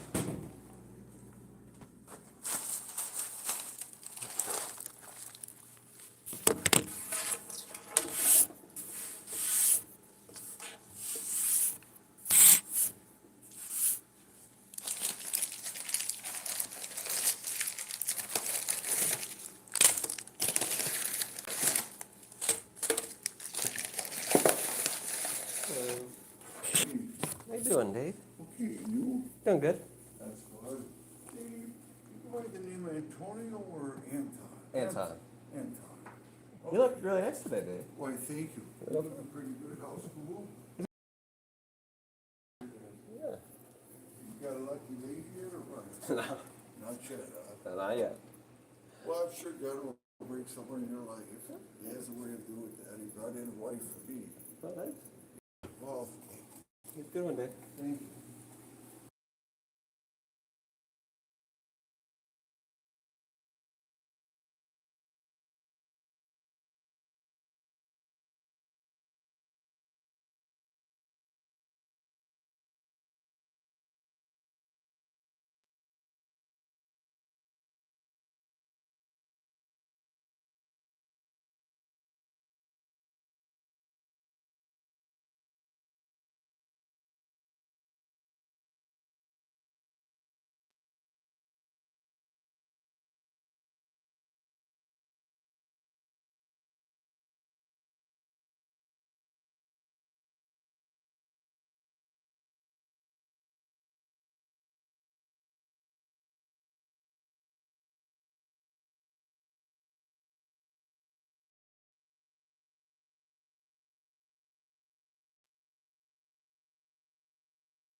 By the way, Bart still has no bitches. I want that to be, first thing on the agenda. Bart, you paid for this bitch. She is not count. And also, I suspect that this bitch has a wiener. So. Ugh.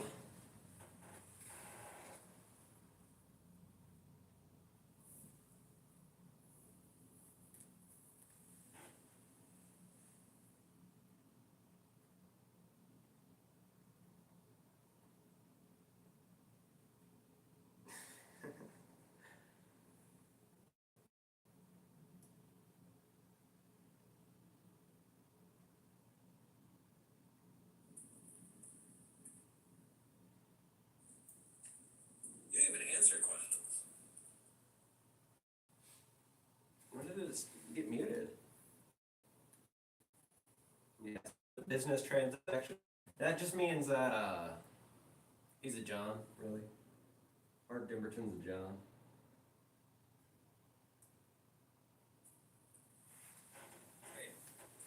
Yeah, no, I agree with that. No, I'll put that back in. Where did it get muted?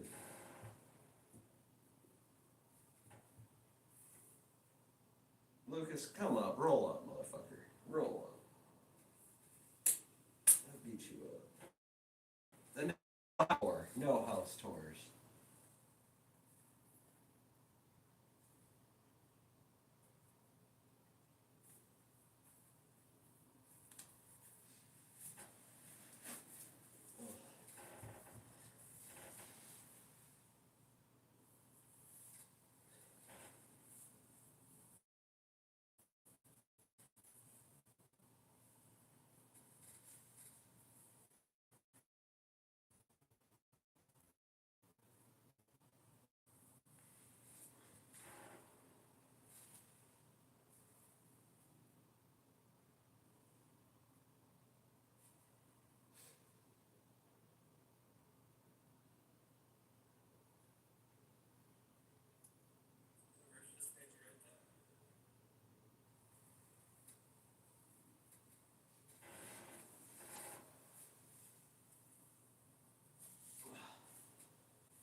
Yeah, don't be friends with Freddy Krueger.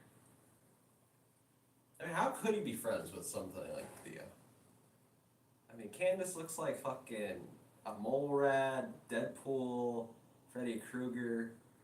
I mean, a nutsack, a kidney, an anus. She resembles an anus. Vax versus the unvaxxed.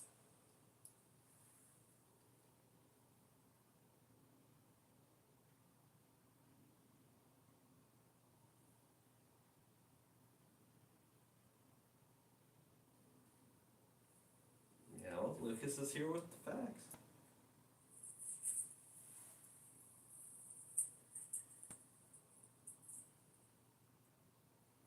No, we're not banning her.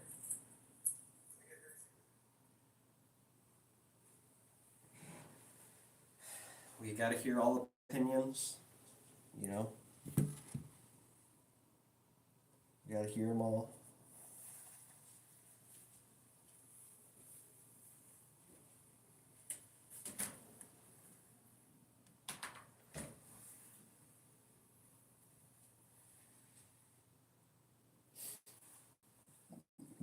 But should I make Luke?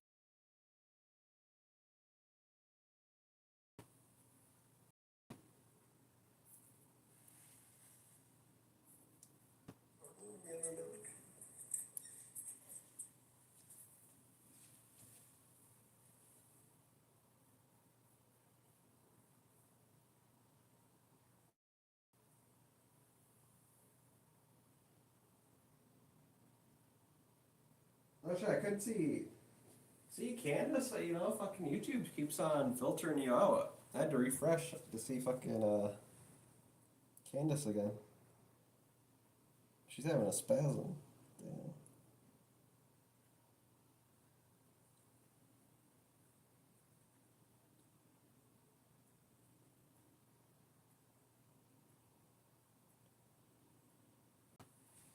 not breaking my. You're the one who tried. You're the one who last time said to get rid of somebody, which was Angela, and obviously I didn't because Angela's awesome. But yeah, come on, settle down here, Candace. You know you gotta tell honesty. You know, you lying.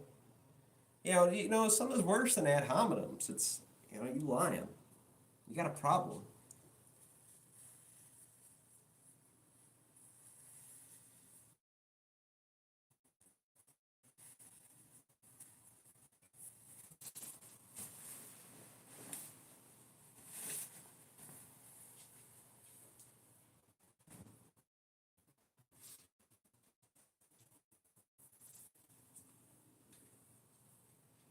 But we gotta remember one thing that Bart Dimberton's got no bitches.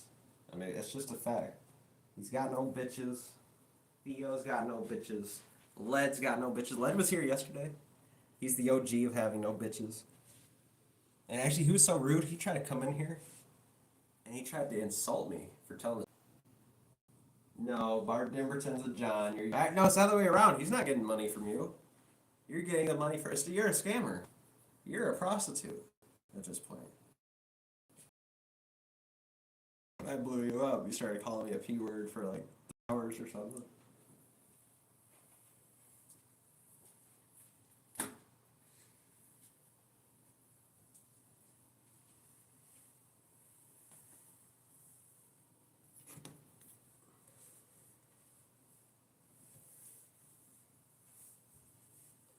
Yeah, that's not how it works, Candace. That's not how it works.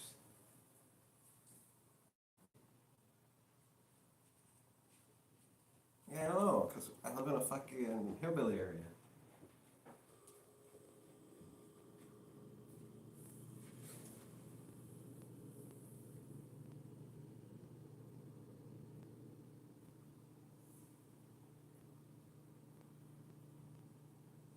Also, it's not my vid quality, it's my data quality. My video quality is high, because I have a Google Pixel 10 Pro. So I've got like the newest $1,000 phone you can get. Just my data quality shitty.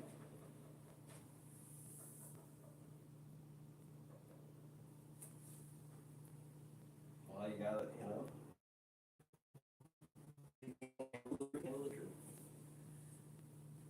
We'd be talking about inbreeding and F statistics if it wasn't for how stupid everybody was in chat. Especially Mark Dimberton with no bitches and Candace with no bitches. I mean, we can't be talking about high IQ things when everybody's got no bitches.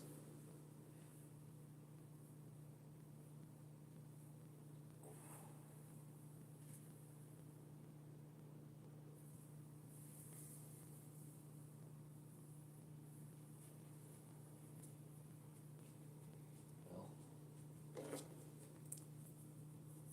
at least Bart Dimberton's got no bitches. He gone. At least we don't got that bitchless guy. Guy with no bitches.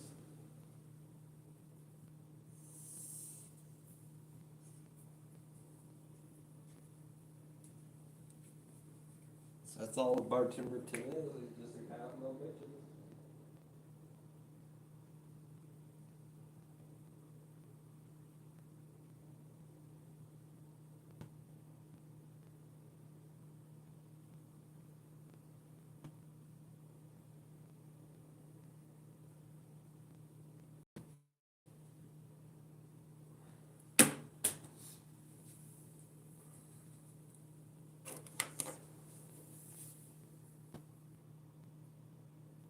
You just blocked Lucas. Just got no bitches.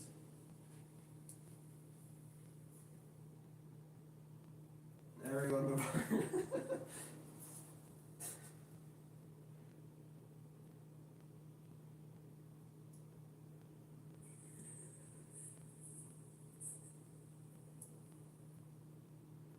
Well, yeah, do what you got. I guess I'll be your fucking, what's that called, a diary?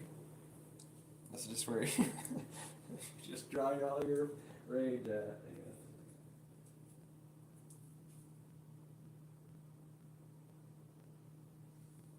Okay, I'm thirsty.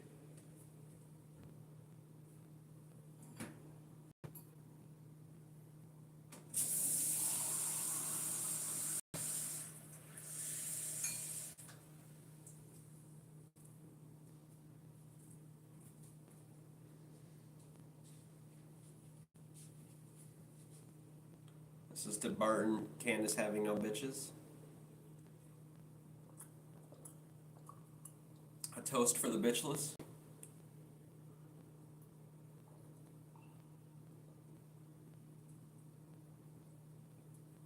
Oh yeah.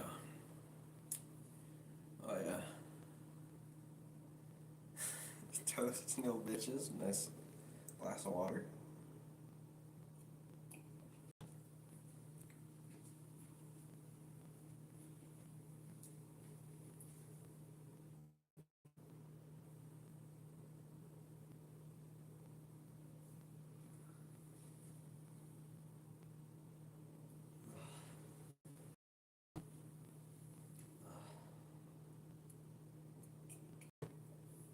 Well, you need to unmute me if I'm gonna talk shit back. You just said that you blocked me and muted me. Which you do have me blocked, so.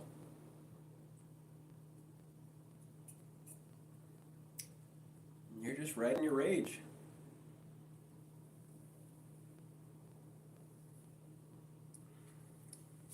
Okay.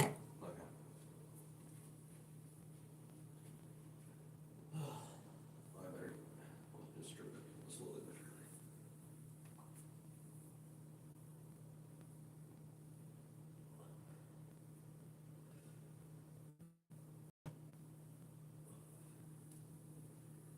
Ooh.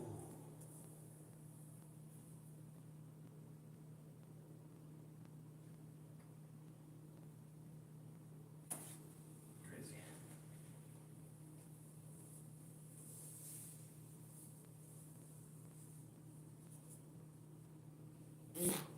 Oh, I crap my pants. I'm so sorry.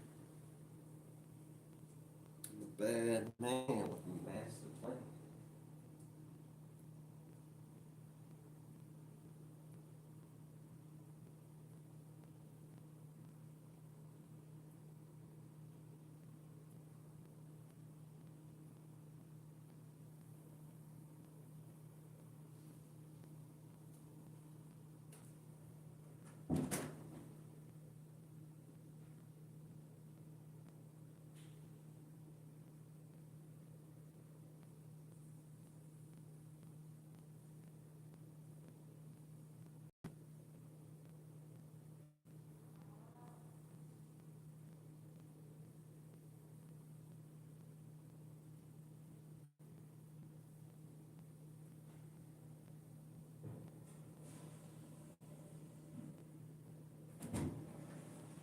That's it. Who stole my shorts?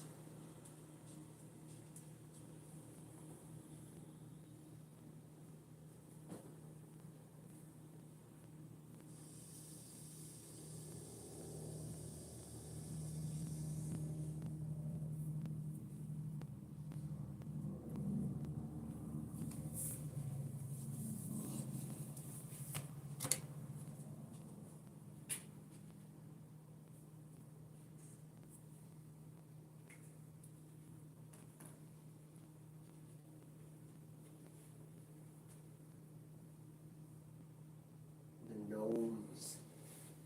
The gnomes.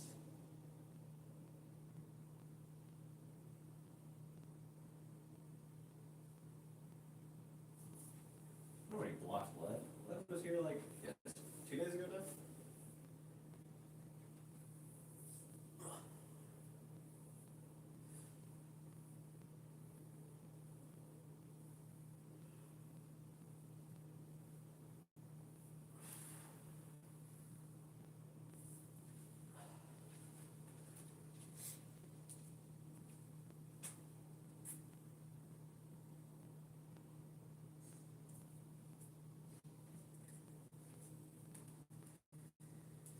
We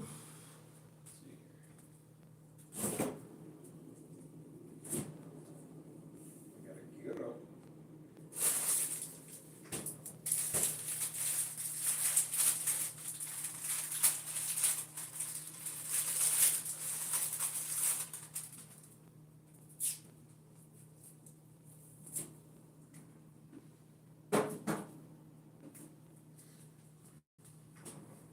We're having a chicken gyro.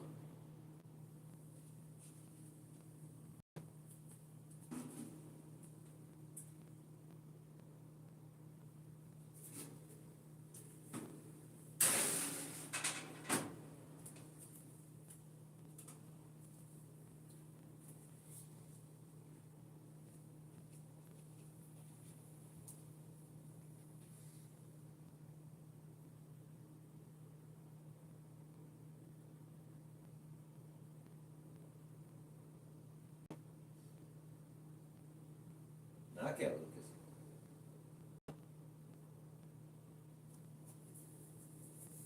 Make sure I've got no ticks on my back.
Making sure I don't got no ticks on me.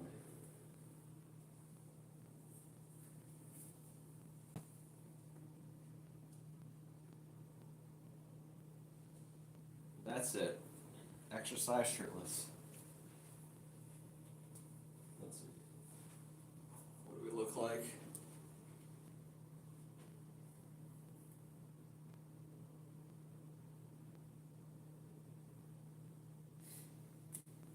I'm so white.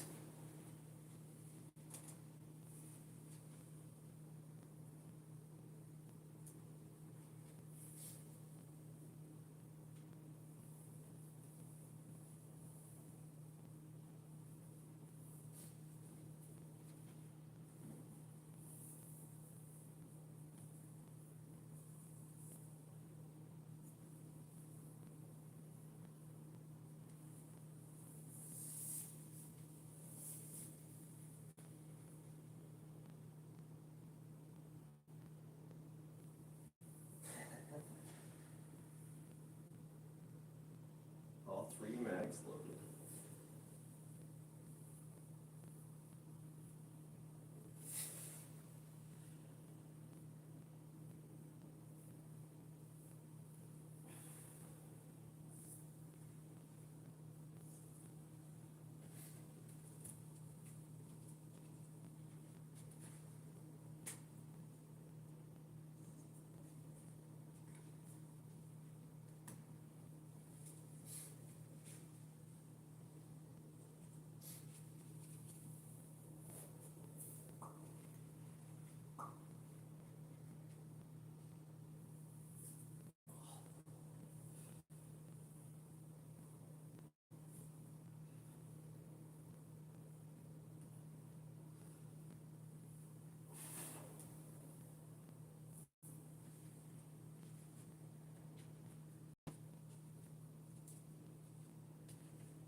Are you?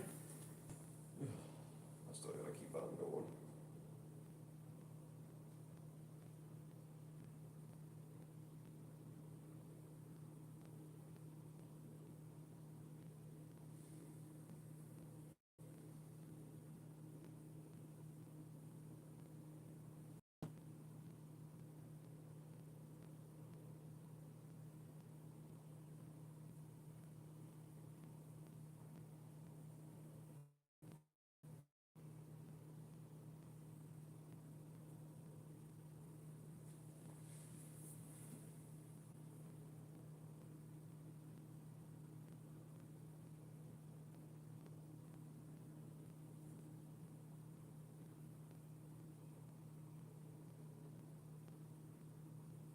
Willie's RV Pre-Memorial Day Markdown is happening now. We've marked down hundreds of new and used campers, so you can be ready for Memorial Day weekend. New 2026 travel trailers starting at $13,995, or new 2026 fifth wheels start at just $39,995. And we're proud to offer veterans, active duty military, and first responders with an extra $1,000 off any new camper. Hurry, offer ends May 23rd. Stop in at Willie's RV in Bloom, or shop online at williesrv.com.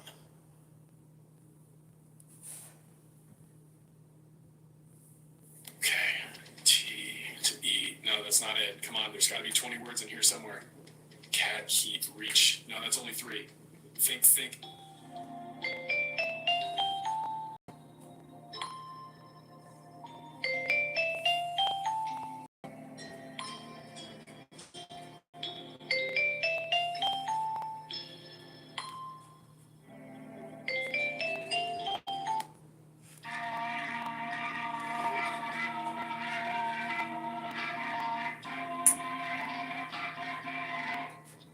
All right, we're back with more action.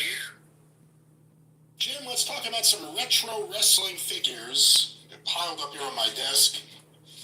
These are some of the latest and greatest independent toy efforts in creating the classic wrestling toy look, mostly Hasbro, but we'll start right now with one, I guess you could say is LJN style, from Latuni and their Wrestling Toonstar series.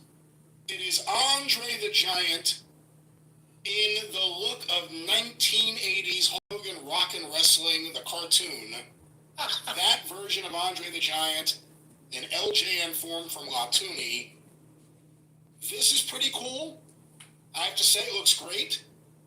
Apparently the next in the line is the Macho Man and Ric Flair. What they would look like if they were on Hulk Hogan's Rockin' Wrestling. What do you think of that? Taking wrestlers from that time period and associating them with the animation style of Hulk Hogan's Rockin' Wrestling. Well, yeah, that's a collector's dream, right? Because they obviously were somewhat stylized in the cartoon series, and so if you make a figure that looks like the actual person, it might not necessarily look like they looked in the series, but now if you get the various people that were in the series that looked like they were in the series, well, then you'd have a series of those, wouldn't you?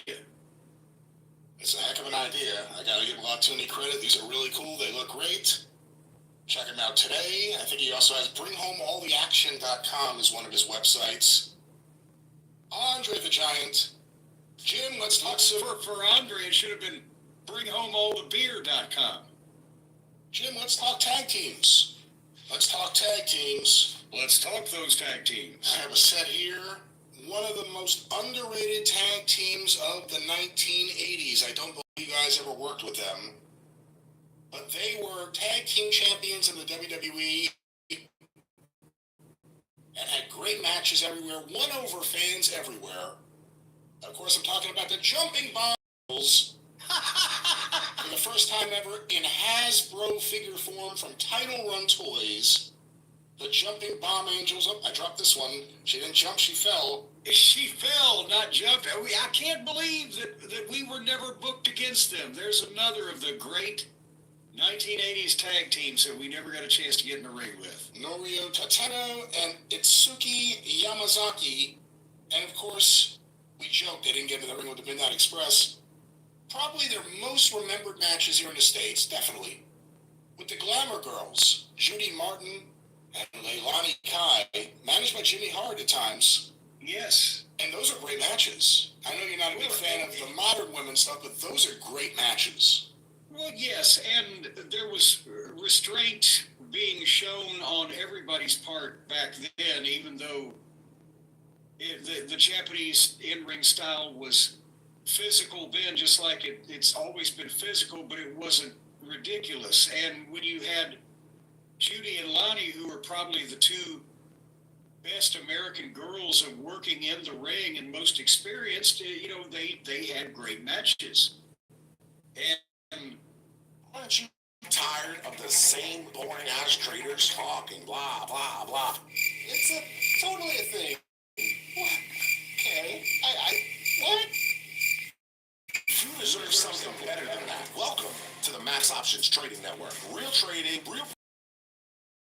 Holy crap, the dump is dumping. Oh my god, I'm up $1,100 right now. That's what I like. That's what she said. Does money make you happy? Fuck yeah, it makes me happy. Every market session, we have our own show. Live trading, live interviews, because stare at these charts all damn day. You might as well have some fun while you do it. Oh! With the 7/8 ZZ, you hit a little. If anybody says money doesn't make you happy, you just haven't made enough money. And did I tell you in the last year alone, we've given away almost $1 million in free stuff? Make sure you subscribe to the Max Options Trading Network. Turn those notifications on, because I promise you, you are not going to want to miss what we got coming up next. What happens when real patients move curing hepatitis C from their to-do list to their today list? I was able to move forward without Hep C doing more damage to my body. Understanding side effects was important to me. I talked to my doctor about Epclusa. Epclusa treats all types of chronic hepatitis C. I thought treatment would interrupt. Hepatitis C. that's I'm not saying that just men's wrestling, just women's wrestling in the United States, everything has taken a turn for what it's become. But if you go back and look at those Japanese girls, they would blow most of the guys away on the indie scene or the AEW folks these days.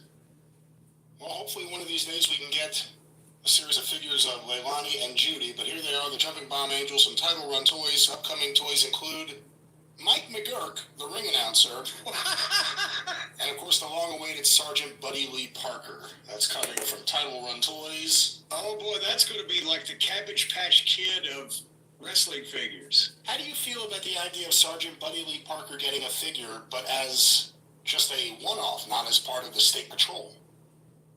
Well, I mean, there's a limit to how much plastic you want to waste, right? And I'm not. Does anybody remember that Dale Veazey existed as a member of the State Patrol? Does anybody remember the? They basically remember Buddy Lee Parker because, and I'm not even knocking the guy, but let's face it, they remember him because he was the coach on some of the documentaries at the power plant because Jody liked him and let him run things. Well, be in figure form. You can train your other figures coming soon. Title Run Toys. Jim, the latest from Epic Toys. 2 tag team sets have just come out. Another underrated tag team you guys never worked with. Haku and Tama, the Islanders. Did you get to see much of them?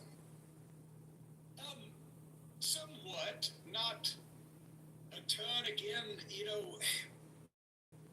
I watched limited amounts of WWF in the 80s because our worlds had been so far apart. I had no reason to believe that potential opponents. But obviously know of and have seen lots of Haku's work. And of course we had kind of a bestial tag team combination with the Barbarian and the Warlord that was kind of the same principle, but I have not seen tons of their stuff. They got together, then they turned heel, managed by Bobby Heenan, and of course famously stole Matilda. They ran away with her. Oh, now that's going too far. Well, they were heels, that's what you gotta do. There they are, Haku and Tama. It'd be nice to get a Tom Kid figure also to complete whatever the hell it is I'm building here. Jim, also the tag team series from Epic Toys.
simple. Just track your activity. Avoid adequate exposure to natural light. Or maybe you just need a little more from your mattress. An adjustable base offers personalized comfort with customizable head and foot positions that can help relieve back pain and alleviate snoring. Elevate your sleep at Ashley.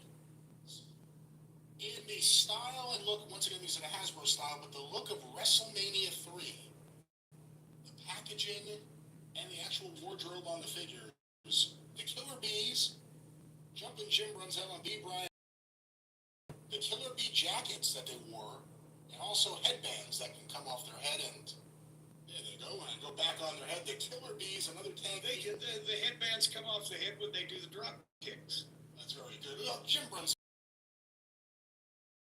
more than Brian Blair, but Well, get up off the ground every once in a while too. But no, that actually, of everybody we've mentioned, we would have had excellent matches with Brunzell and Blair. Now in the WWF, I don't know whether they would have been featured or drawn any money or not. But with the Midnight was exceptional working with young athletic baby faces who could follow instructions and do all the spots, and so technically we would have wonderful matches with them. I think as far as money matches would have been the Hart Foundation, but some of the better tag team matches would have been with the Bees. I think the money matches would have been the Bulldogs. Well, I forgot about the Bulldogs, but either the Bulldogs or the Hart Foundation, we could have had good matches with, and they would have been featured enough that have been money matches, or we could have had maybe better matches with the Bees, but they were a little boring. Well, once again, great job from Epic Toys. That last Killer Bee set had the masks. These have the WrestleMania 3 outfits and look. Great job. Another tag team, one you know well. When does one come out with the honey? Maybe that'll be the next Jar of honey. That'll be the next variant, I guess. Jim, as you know well, Hawk and Animal, the Road Warriors from Wrestling Heels and Faces, Zombie Sailor. These are, I would say, 1988 Road Warriors. The trunks, and I'll ask you something about the trunks in a moment, and then most spectacularly on this figure are the shoulder pads, which are quite dangerous around children. What did you think? What is your favorite look of the Road Warriors? Like, you worked with them from '86, on, and you know, for the rest of their career. But you saw their earlier stuff too. What do you think is actually their best look, and what are your thoughts on the shoulder pads? Oh God, we used to joke that nobody's going to try to cross-body you guys while you're wearing them shoulder pads. I think, again, 86, 87, 88, when they were really cooking and they were on top and everything was working, that kind of, as they got the, especially when they went to the WWF, they had a bigger budget, or they had the costume designers or whatever. But I think just the classic Road Warriors look worked, and that's when they were hot. It's just the fucking black and pads and the regular face paint and.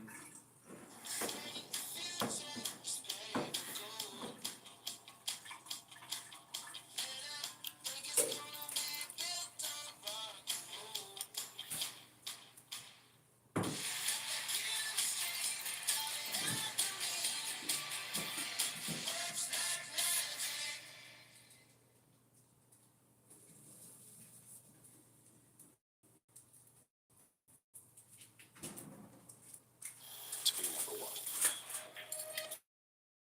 Just once, but for 2 decades. More than the record, it's about our 20 years of learning what makes your heart race. And we're just getting started. With Vision AI, we are redefining what TV can do. Answering your passions, Samsung Vision AI.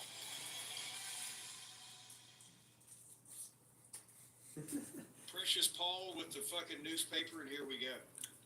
Do you like the Road Have Warriors lunch. running to the ring, which is what they did before they had the shoulder pads? Or do you like them kind of stalking to the ring? Well, I think it's somewhat of a combination. They couldn't run with those goddamn things; they'd have killed somebody. But they're seriously, they told him, "No, be careful." But I think the running thing was a lot, was very Ultimate Warrior-ish in that it got people excited and it showed their intensity, but I don't think they had to do a full-on sprint.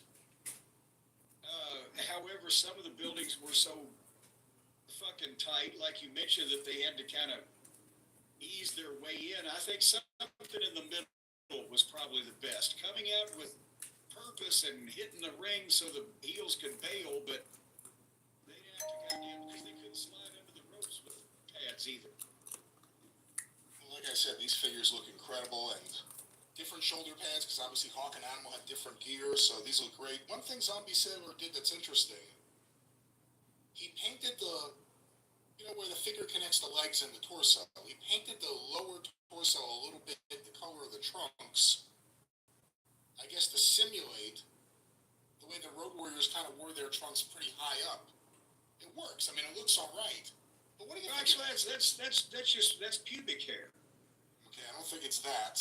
But what are your thoughts on the... Well, have you ever seen Animal coming out of the shower? What are your thoughts on wearing the trunks up high, like the Road Warriors, or I guess Bruno, Nikolai Volkov? It's a forgotten look of wrestling. It's a... See, well, that's the thing. Some guys, the high-waisted trunks look better. And who was it? Jericho. I said, Jericho, he doesn't need to go full Bobo Brazil, but he needs to get the waistband of his trunks up 3 or 4 inches. And some guys were just more comfortable with that. It didn't really change their appearance either way, but it was just a personal preference. But that's, now everybody kind of has the same type of athletic physique, and they want to fucking wear as little as possible, especially the men. Well, again, those are from Zombie Sailor. And on the topic of tag teams and the Road Warriors and the Powers of Pain, from Matt Maniacs, I think the website's Nerd Closet. Matt Maniacs, that is the Nerd Closet, a stylized Road Warriors and Powers of Pain. They come with trading cards, much like the Zombie Sailor ones. Not going with Hawk's Joker look, I guess we can call it. They're going with the black faceplate with the blue under the eyes. What is your favorite look for Road Warrior Hawk? Again, I go for the stuff that he was doing, because there were subtle variations over a period of time, no matter when it was. But the fucking reverse mohawk and the fucking standard face paint that he was doing in 86, 87. That was their classic look, and they monkeyed with it afterwards, but I always liked that era. All right, and we also have the Powers of Pain in this set, or not in this set. And also, sometimes it depended on Hawk's state of mind and chemical content of his blood as to how intricate he was wanting to get with his paint. Well, like I said, we have the Road Warriors, the Powers of Pain, these 2 sets from Matt Maniacs. Upcoming sets, listen to this, Jim. Jimmy Valiant and the Great Kabuki. Oh, an upcoming set. That one is one I have on preview. Does Kabuki blow the mist? And that would be hard to do. I got a Great Muta figure from Japan like a year ago, 2 years ago, and you remove the head, and it has a little filter, and you're supposed to add water, and you push the head down, and it sprays. Water. I guess you can make it like red water, but still, I don't know how it would really do good. I'm telling you, hey, they had that Cabbage Patch doll that actually ate shit. Did you see the TV special, A Hazardous History? The Cabbage Patch doll had a little fucking, like a clothes wringer that when you stuck the piece of fake food in its mouth, it just took it on in and spit it out in its backpack. But it was also eating children's fingers and hair, and there was no way to turn it off or make it let go. Where'd you see this? I gotta see this. Hazardous History with Henry Winkler. It's on... Oh, I heard about this. Yeah. Yes. I'm old enough to remember all the shit that was dangerous that people used to do. But even I knew not, because I said, that looks dangerous. You have to check that out. Fucking around with... All right, Jim, and finally... Let's talk about the latest toys from Hastel Toys. Power Town can't get anything over here. Hastel Toys puts out a toy every day, it seems. By the way, the latest update real quick on Power Town. The Galoob and original San Francisco Toy Company trademarks apparently have not been picked up by Powertown, and now Matt Cardona and his group are trying to pick them up, so we'll stay on top of this story and let you guys know what happens. Jim from Hastel Toys, gimmicks and, nope, I did it again, grapplers and gimmicks. The first one I have here, for the first time ever in Hasbro form, Mad Mountain Rock. Slumberland calls that mattress shopophobia, but they make it easy with sleep expert top brand guarantee. And with Memorial Day being one of the biggest sales of the summer, it's the perfect time to upgrade your sleep. Today we have Blair Molina, who is a functional nurse practitioner at Relive Health. What was like the triggering event for you that really made you feel like there's a better way or a different way that I think? A lot of elderly, getting old, getting sick, living unhappy, and it just got to the point where I just wanted to switch gears. We realized there's so many things that we could do to basically optimize people and prevent them from getting sick and live a lot longer.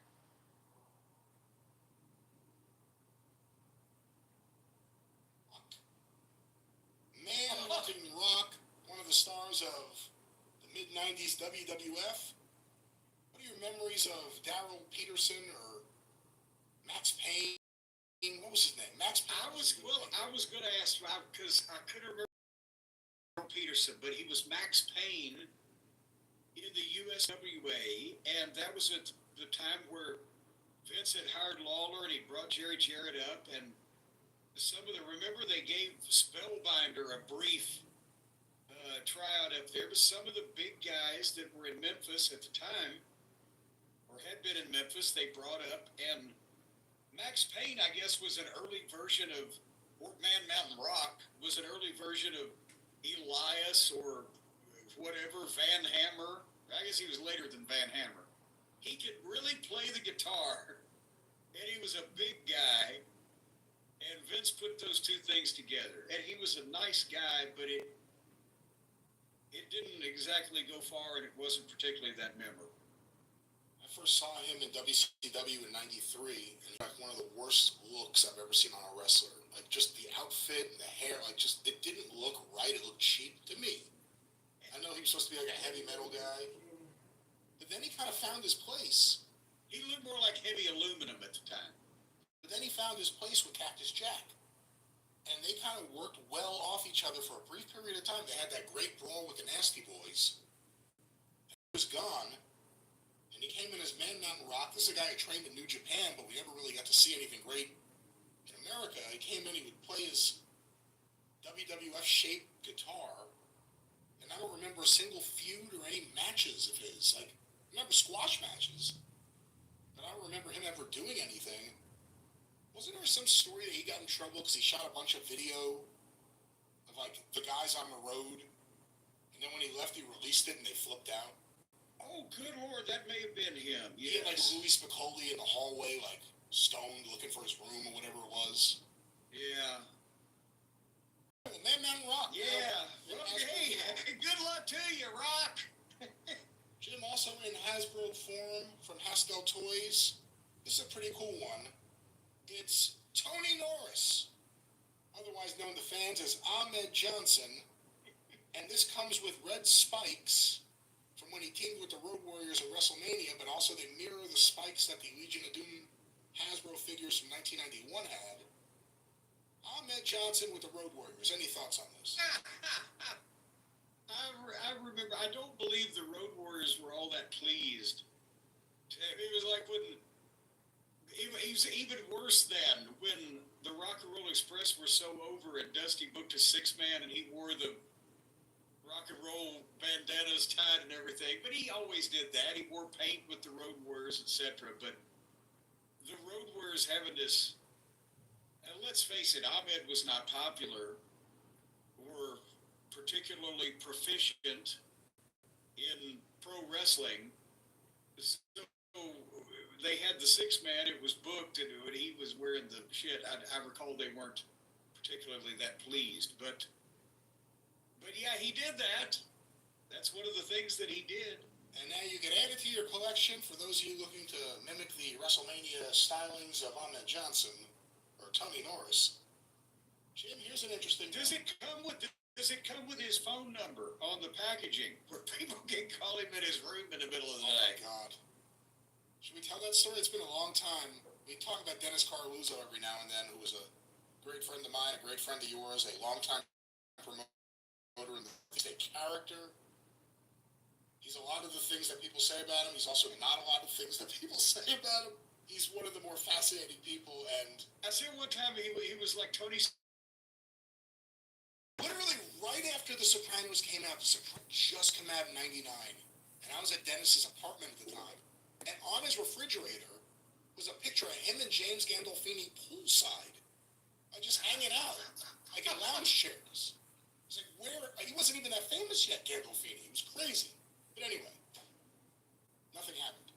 Dennis and Ahmed booked on one of his shows. And wasn't the story that Ahmed flew all the way there on the plane ticket that Dennis had provided for him and was checked into the room at the hotel that Dennis had provided for him.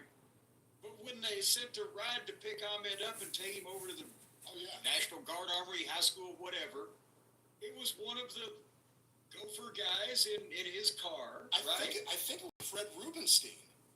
Even Fred Rubenstein, an attorney. He was a referee who, during the day, was like a union organizer for like the MTA or something. And so, I mean, he didn't have a...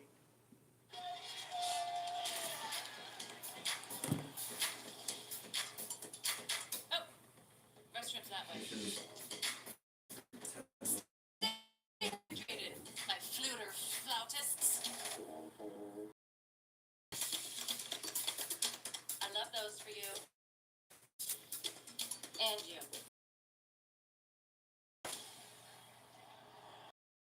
I used to play clarinet. At Royal Credit Union, we believe in purpose. That's why we're here for you and your community with people first service, local support, all you need to help reach your financial goals. As a not-for-profit cooperative, everything we do benefits the people and communities we serve, because Royal isn't just where you bank, it's where you belong. Experience the Royal Credit Union difference and learn more at rc.org/Royal Purpose. Insured by NCUA. Loan subject to credit approval. Equal credit opportunity. You know, a fucking shitbox or whatever, but it was his personal car, and Ahmed wouldn't get in it because it wasn't a limousine. And he flatly refused to come to the event in the town in New Jersey that he was already there for unless they gave him a limousine. So Dennis, instead of sitting in the limousine, got in the ring at the show, and he had if this is one of Dennis's bigger shows, he could have had 800, 1,000 people there or whatever. But go ahead. In case you don't remember this part, let me just add it. My face, handed Lucas. out paper and pencils. Yes, that's right. Because they wanted to make sure everybody had something to write it down, so they gave out paper and pencils in the crowd. And Dennis made the announcement that Ahmed Johnson was in town but couldn't come to the show because he wouldn't get in the fucking car they sent unless he had a limousine. So here's his phone number over at the hotel and his room number if you want to call him and let him know what he thought about it. And he gave the number out, and the people called all night. And Ahmed flipped out, yeah. He did it to himself, though. Dennis did that also, I think, to Abdullah the Butcher. Abdullah showed him. And like Dennis...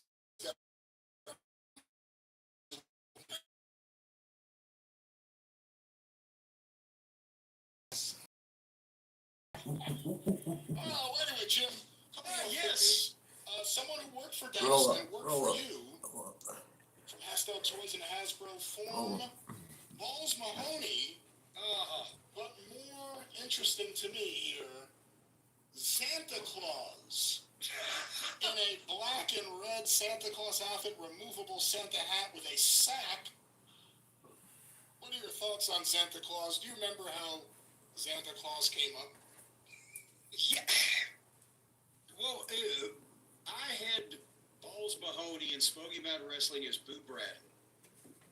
And then when we closed up, or right before that, No, I think he was with us till the end. We closed up. He was from New Jersey. He's been friends with Candido for real. He worked for Dennis before. And some way or another, in that 1996 year, we were able to get him a tryout. And somehow, I don't know how it happened, but Vince wanted that. That was Christmas time of 96. Coming up on Christmas. And Vince wanted an evil Santa Claus. And wasn't it DiBiase that presented him? This is not Santa That's right. Claus, this is Santa Claus. That's right, yeah. It didn't even make sense to Bruce. Bruce was giving up on trying to explain it to me. But the thing is that Boo came at Boo. Boo was a big kid, and he was a wonderful guy if you got to know him or had the time to spend to get to know him or whatever. But he could come off as somewhat like a kid, a hyperactive kid on sugar to people, and he was a little high maintenance. But he also, as I recall, came in the locker room or they went to catering and ate a big meal and was patting everybody on the back like he'd known him for 100 years, and then did he go to sleep? He took a nap, not like passed out, drugged out, just decided he'd take a fucking nap in the goddamn locker room his first day, whatever. The gimmick didn't get over, and he didn't make an impression that they wanted to try something else with him. I mean, the gimmick didn't have a chance past Christmas season. Of course not. I don't know that did it make it to Christmas? I don't know. I think it was, what, 1 or 2 episodes? 2 episodes I ago? think, yeah, it did take Santa long to fly around the world. And once again, we can revisit this wonderful wrestling moment. Pastel toys, grapplers, and gimmicks, Santa Claus. And finally, Jim, let's close out. 2 figures, 1 person. The new Bastion Booger figure from Pastel Toys in the Hasbro form has attachable pizza slice up, and there goes the rotisserie chicken. And a chicken that you can attach to his hands. Because obviously he was known for holding up rotisserie chicken. So this one is pretty cool, but the real winner for me, one of my favorite short-term gimmicks ever that I wish we could have gotten to see this play out. Friar Ferguson, who for those who don't remember was a drunk monk. It was Mike Shaw before Bastion Booger. He was dressed like a monk, and he would come out to the ring and drink wine from his, whatever the thing is that people carry around. The wine bag. The wine bag. Wine bag with the horn thing, yeah. And then he would sit on his opponent and beat them. And he got like a really nice shut off for like 2 weeks, and then Vince decided, I guess, he didn't want to piss off the Friars. I don't know. A real big fucking lobby at the time. No, and poor, again, Mike Shaw created a stir. He was over with the Observer readers of 1987-88, the limited amount of smart fan tape traders that there were in the country, loved Mike Shaw in Calgary as Makan Singh, and you've seen all the tapes, Brian, I'm sure. It was him and Owen. And when Owen first broke in, it was those matches that really people noticed him. Well, and that's another thing. He was working with a rookie Owen Hart, but it was such a contrast because here's Owen, 200 pounds, doing the flying moves, and here's this big 300-something pound fat bearded guy that became a fake. What was the term that was, because they always in Calgary and in Canada and that Western Canada they had a lot of the Sikhs. Is that it, or the turban wearing people? I'm not even trying to be disrespectful here, but Makan Singh was him trying to be one of those and get heat by appropriating someone else's. Hey there, no need to adjust your TV, or more likely your phone. You're watching a recycled commercial. See, at Mint Mobile, we're always looking for innovative ways to save our money so we can save you money. So instead of paying for a new commercial, we're reusing this old one. And that means we can afford to keep offering you premium wireless for just $15 a month. We only made one change. fucking heritage. But remember in Calgary, they had all kind of like the tag team was Karachi Vice and all that. That's other right. shit. Yeah. And nevertheless, The Viet Cong Makan Express. Singh, yeah, the Viet Cong Express, they had a, but Hase was a member of that, wasn't he? That's right. Or was it? Good Lord. How do I even remember that? Point being, he created That's a true. big stir and the people love to see those tapes. But WCW heard about him, and of course, in their infinite wisdom. And Jim Ross was in on this, and I have to say, he was full-throatedly endorsing the gimmick. I can't. Fashion festival, Larry. They brought Makan Singh, this fucking evil heel with these good promos that he was doing, minutes ago. into WCW as fucking Norman the goddamn lunatic. And he was wearing the mental patient's outfit and supposed to be a crazy heel. But then Jim Herd saw him and said, well, he'd be great for the kids. So they made him a Mighty Igor, but he didn't do that as well as Boo Bradley. And then when Ole started booking, he made him a truck driver. Remember Trucker Norman? That's right. And then Trucker Norman became friends with the Juicer. And then they found out that Art Bohr had been on trial for rape or whatever it was, and they got rid of him, and that was kind of the end of Norman. Right around then, too. Yeah. So he got fucked too. I always think that 89, though, that match with Brian Pillman, that was the first time I remember seeing him as a kid. And it was great. And, you know, again, Pillman was another Calgary guy. He could work with, like, smaller, lightweight wrestlers. He could do good stuff. He had good matches. And he could cut a promo if you didn't make him a mental patient or a goddamn imbecile. But the point is, that's a guy who presentation had damaged from the reason why people. This is initially my life got now, him little with him when hoe. They changed shit. So then Vince sees him, and he's an obese, corpulent, disgusting-looking person. So when Friar Ferguson and I that was before I got there. So I don't know whether they had to quit that because of the idea of the drunk monk or whatever. But that was another Vince McMahon Bastion Booger. That was Vince all the way. You can't blame Just got Bruce or fucked up. Pat or anybody. Because Vince had that goddamn obsession with fart jokes, fart noises, just the fat people. And so he had Bastion Booger wearing his revealing and ugly outfit to show his folds and rolls as they could, and then his entrance music was farts and belches. I'm not making this up. And he picked his nose and would scratch his ass or whatever. And they used that for a while because it was Vince's thing. Nobody involved. Nobody working with him wanted to work with it. He didn't want to do it. We didn't want it. Vince liked it. I say we. I'd started with the company. I wasn't on the booking team at that point, but nobody really was in favor of that. I've always been a Friar Ferguson fan, but there it is, retro figures, and of course Jim Cornette and the Midnight Express figures available right now at jimcornette.com. And the Heavenly Bodies as well. Don't forget about them too. And each of them comes with an autographed photo as well. You can go to jimcornette.com and look at the various packages. You might even be able to pick up one of the tag team sets with the autographed photo and the souvenir color book.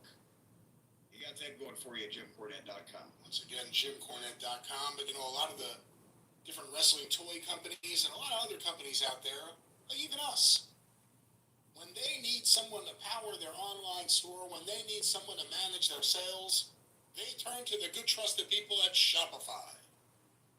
Well, that's right, and it's simply because of that purple button. Because every time somebody's punching that purple shop pay button, somebody else is getting paid. And folks, if you'd like to get paid, take your product or service or your dream and make it a reality. As a matter of fact, they ought to call Shopify the Dream Factory, just like they used to do at Hollywood. Because let's say you've got a dream.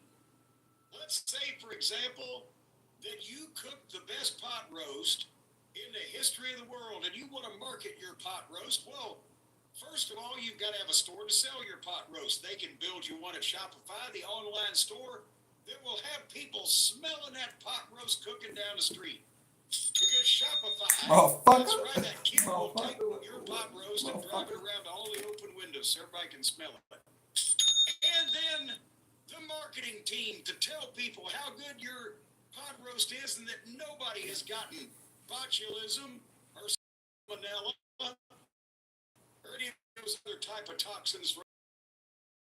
It sound great. And What's with all the hands? We need a hand from LegalZoom. Why? There are so many smart influencers who can give advice. You need an LLC. A C Corp. LegalZoom helps you find the best way to start your business. Really? For a legal hand to form your business, visit LegalZoom. The nutrient value from picking it in your own garden is really where you're going to have the benefits. The Bonnie Plants is a quality product, and it saves you time. We love starting with Bonnie seedlings because it leads to a quicker and more bountiful harvest. just in case you need help with purchasing the products that you need to make your pot roast, they're going to go to the grocery store for you. And they're going to go to the butcher shop and they're going to talk to the meat gentleman. And they're going to say, listen here, bud, you need to sell that goddamn cattle byproduct at a discount. And if you get stuck while you're making a pot roast, let's say, for example, it boils over and cooks your firstborn child, you can then call the 24/7 customer support over at Shopify, and they'll tell you how to put a flaming child out. It's all part of their service, ladies and gentlemen. And that's not part of any service I am aware of, and it also it's not a problem that the listener should worry about or a cause to happen. And Shopify is there to help you with your business. Well, especially if you're going to deep fry any of those turkeys. I hear that's a big problem at the fucking holidays, the deep frying the turkeys. You might boil a kid or two when you're doing that. But Shopify will help you out of it. They won't help you out. It has nothing to do with Shopify. Let's just they'll hit you off with a slap on the wrist. What Shopify will do, joking aside, of course, ladies and gentlemen, is be there for you and your online business, help you sell your goods, track your sales, see what's going on, make it easy for the customer as well as yourself. We trust them. You can too. Our good friends at Shopify. You know, you said that very well, Brian. It's all about goods and services. So if you'd like to have good people help you learn how to service other people, then go to Shopify, and then you'll be servicing everybody that crosses your doorway, that comes across your path. Service with a smile. That's what they say. Happy endings for all. More sales are going to go cha-ching with Shopify, their Shop Pay button, and their $1 a month trial period that you today, right now, can go to and get at shopify.com/JCE. If you use that code JCE, and we all know what that stands for, you're going to get a $1 a month trial period. That means for $1 per month, you'll be put on trial, and they will see whether or not that you're a big dick enough that they want to do business with you. You can check out the wonderful Shopify products. You can check. Yes, the services. You can check them out too. But your products, you can do. But they're fine people. They're going to pass the test. It's you we're worried about out there. The consumer. Are you going to pass the test? The trial period. Be on your best behavior and mind your P's and Q's, or else why Shopify will cut you off at the end of that month, and then where will you be? Broke, busted, and disgusted, drunk in a gutter somewhere, laying in the filth and the scum and the mire without Shopify, with nobody to save you. Together. 3 days, 1 month. Fuck, I'm disgusted. Shopify.com/JCE. All right. Keeping transmissions alive has become our art form. If you haul heavy, live where it's hot, or climb serious grades, chances are your transmission and torque converter are living life on the edge. We've developed something to help prevent those high temps from occurring in the first place. This is the new Banks Ram Air transmission pad. You still got no bitches, fish. So how do we Still no bitches. You have But anyway, I'd no like to bitches. crown Eric Bischoff because now we've come to the first episode of Who Killed WCW. You've got no bitches, That was the Squidward. first episode? No, that happened before the first episode. We gave Bischoff's basic history in the thing, which they set that up. Also introduced a number of other players. I never met Brad Siegel. If Brad Siegel was one of the executives at the period of time that I was there, then he wasn't around the wrestling much. But I think I would have disliked him most of all. Tiny Tim. He looks and sounds like the illegitimate son of Truman Capote. And he makes no secret of the fact that he didn't like wrestling, didn't want it on this. He thought that he had made TNT. It's a big hoity-toity station and didn't want it to be tarnished with the wrestling. Was TNT ever thought of as goddamn Masterpiece Theater or public broadcasting or some kind of high-prestige fucking muckety-muck operation, Brian? It certainly wasn't to me, but I think all these networks kind of see themselves that way. Like USA Network, same thing. I think they always saw themselves as being above the fray. It's like, you got wrestling in the Cartoon Express. Shut up. Yeah. Janie Engel, it was good to see her. Janie was the long-suffering wrestling secretary. Anytime they had employees that had caused problems or had bad attitudes or people didn't like them, in Turner, they made him a secretary in the wrestling office, but she was the one that actually had experience, knew about the wrestling business and that we dealt with. And she's a wonderful person. And Kevin Sullivan, who, as I mentioned a minute ago, he could have and probably did provide some background on the first 5 years, but, you know, they didn't have the time. But yeah, I would have beat the shit out of Brad Siegel, I think. And felt pretty good about my chances going into it from the looks of him. And then they had the comptroller who said that he was flat out told it was career suicide if he helped WCW in terms of the bookkeeping or helping them make money or look good or whatever, because they didn't like that they had the wrestling company, and if you tried to help them, they would be mad at you. But also, even with the mismanagement at the top, everybody that they put in charge, even when somebody knew what the fuck they were doing, a la Bill Watts, they still, at that point, poisoned their mind from the top. I wonder why they weren't. Man, so again, Bischoff as a motivator, when he comes in there with his line of shit, well, we can do this and that, at least he opened up some of those doors where they actually started trying again. The biggest problem doesn't seem to be at the top. The biggest problem was the top being Ted Turner dictating that wrestling will always be there, and the executives under him, his top executives, all hating it. Yeah. And even though there's an edict that Ted wants it, they still don't want to help it. That's telling, too. And then every time there'd be some kind of major fuck up with the wrestling company, those people got more and more. Why does our game keep spamming ads like crazy and bugging us to pay, but yours doesn't? Because Last Asylum has no rats, and it doesn't rely on favorites to succeed.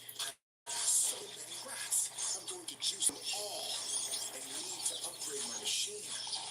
Okay, that's good now. I need to upgrade the water pipes now. The juice is flowing more and more. I need to add more pipes. I want to process this rat juice into medicine. The table is too small. I need to widen it. I need to add more workers. Medications still waiting for treatment. Now, what should I do?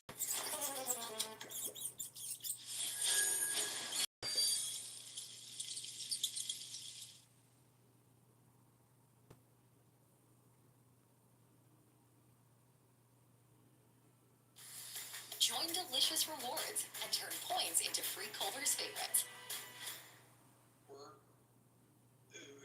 Ammunition, and they were derailed for a couple of years when they accidentally started making all that fucking money, and they couldn't do what they wanted to do and say what they wanted to say. And as soon as 2000 hit and they were losing their fucking shirt, that's when they piled on with a vengeance. But we're getting ahead of ourselves.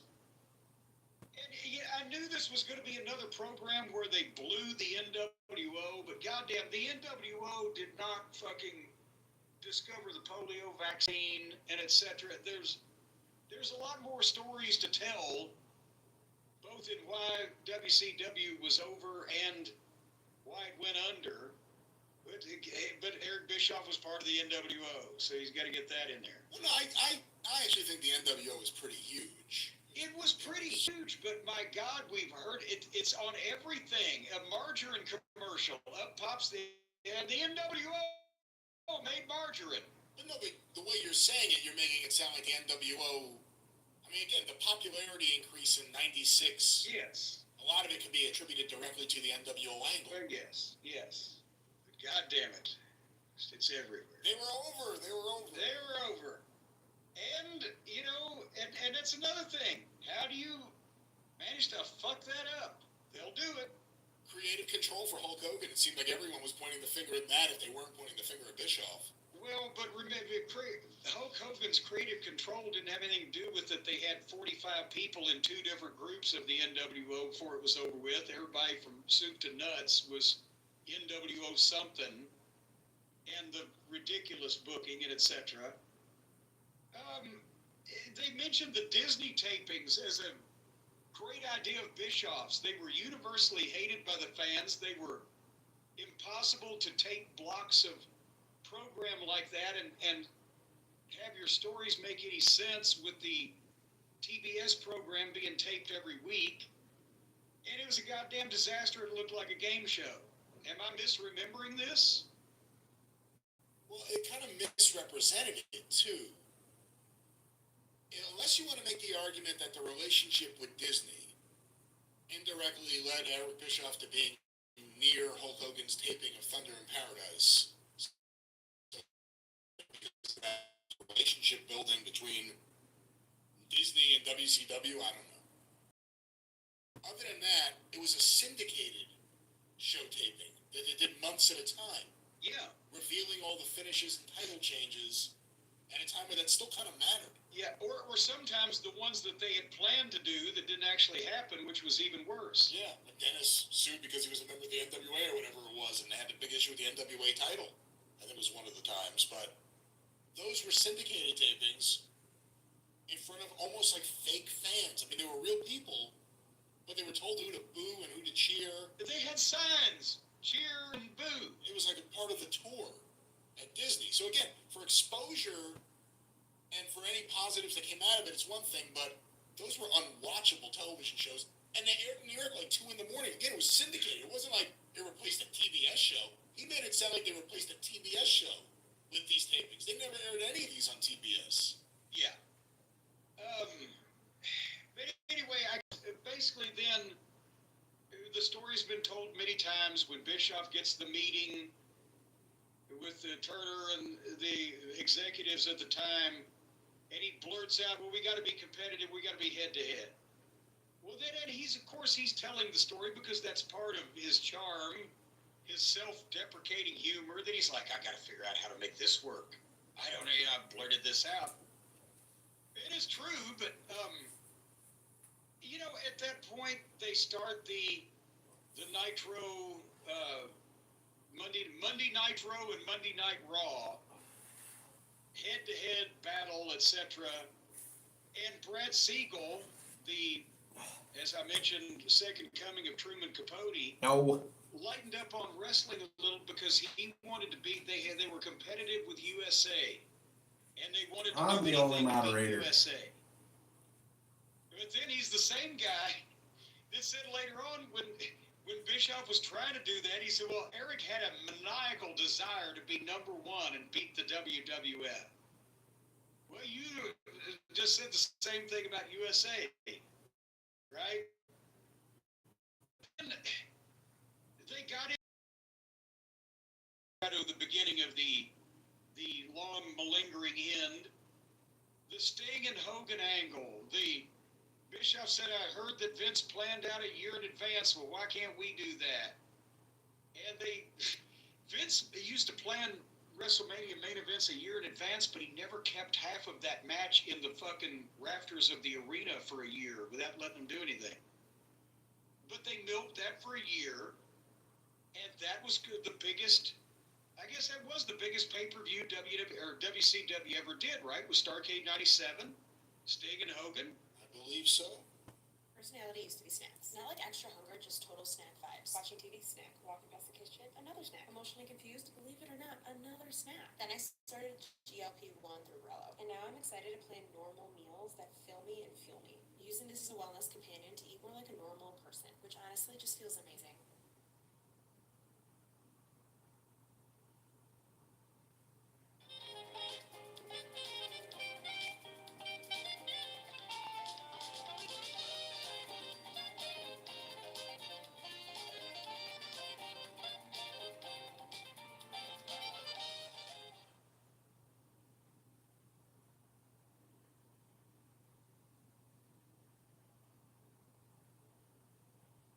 It could have been Gold Hogan, but they gave it away on free TV.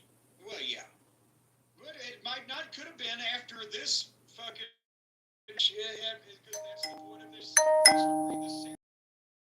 This match, maybe no pay-per-view was ever going to be that big again because they botched it. And the story's been out there, but you hear Bischoff somehow saying it like it excuses what they did and there was a justification or a reason for it. But he admits that Sting was going to go over clean and beat Hulk Hogan and triumph for WCW, and then the NWO was going to come back and get some heat some other kind of way. And then he says, well, during the day, the finish got convoluted. And he won't come out and say that Hogan came in and changed everything. At one point, he said, well, the fast count came in, and then Bret Hart as referee. And, of course, Bret saying that Bischoff insisted would be great. And then later on, Bischoff made the comment that, well, it was apparent to Hulk and I that Sting wasn't nearly as excited about this opportunity. Something was off. And so Hulk said to him, to Bischoff, said, not today, his head's not right. Not today, his head's not right. So we're going to change what we've been building a year for and kill the fucking top baby face. By the way, just asking you, is that their way of saying that Sting was fucked up still at that time? No, because later on, Bischoff says again, he thinks that Sting thought that Hogan was going to, he didn't use the word double cross, but maybe pull the rug out from under him, change things at the last minute.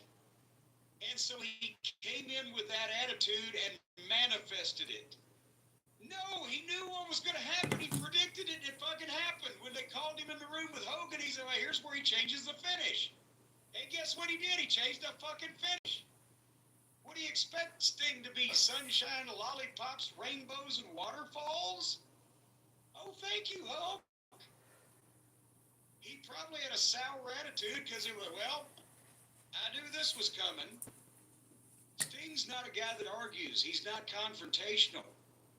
But if you blatantly fucking slap him in the face with something, and remember they said before, well, Sting didn't have a tan or he didn't look like he was in shape. They'd come up with every goddamn weaselly explanation instead of saying flat out, Hogan did this whole thing and then decided he didn't want to do the fucking job. And Bischoff, because he was swinging on Hogan's fucking dick for the whole run of this thing, backed him up even though he knew it was bullshit. And they killed the fucking, they killed Sting. They killed Bret Hart, his first, the highest priced wrestler they'd ever fucking hired, Hogan, who got paid every time somebody took a shit in the bathroom. And while everybody else is blaming Hogan and to some extent Eric for this major debacle that set them on the road to ruin, Bischoff won't come out and say, yeah, fucking Hogan, in hindsight, I should have never let him get by with it. He did it, whatever the fuck. He can't come out now. And even, what's Hogan going to do for him now? Push him around the retirement home? He can't come out now and say, yeah, the fucking egotistical lying son of a bitch fucked us all.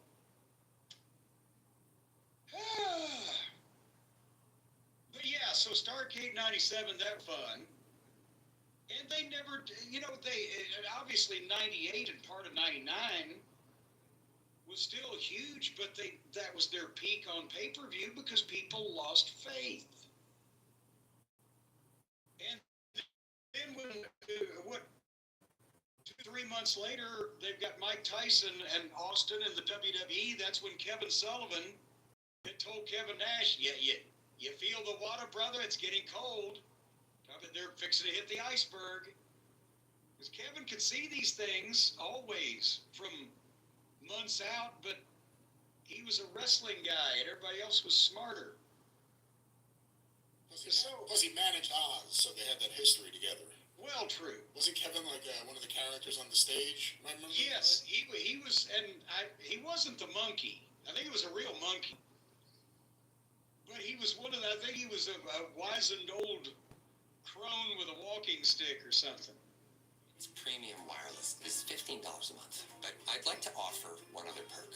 We have no stores. That means no small talk. Just sign up online at mintmobile.com. It is an introvert's dream.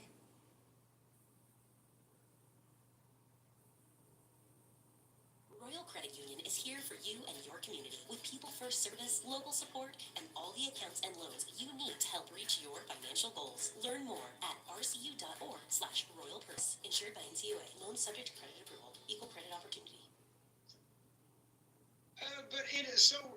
At the end of this episode, everybody's blaming Bischoff for being hoax, stooge, and puppet.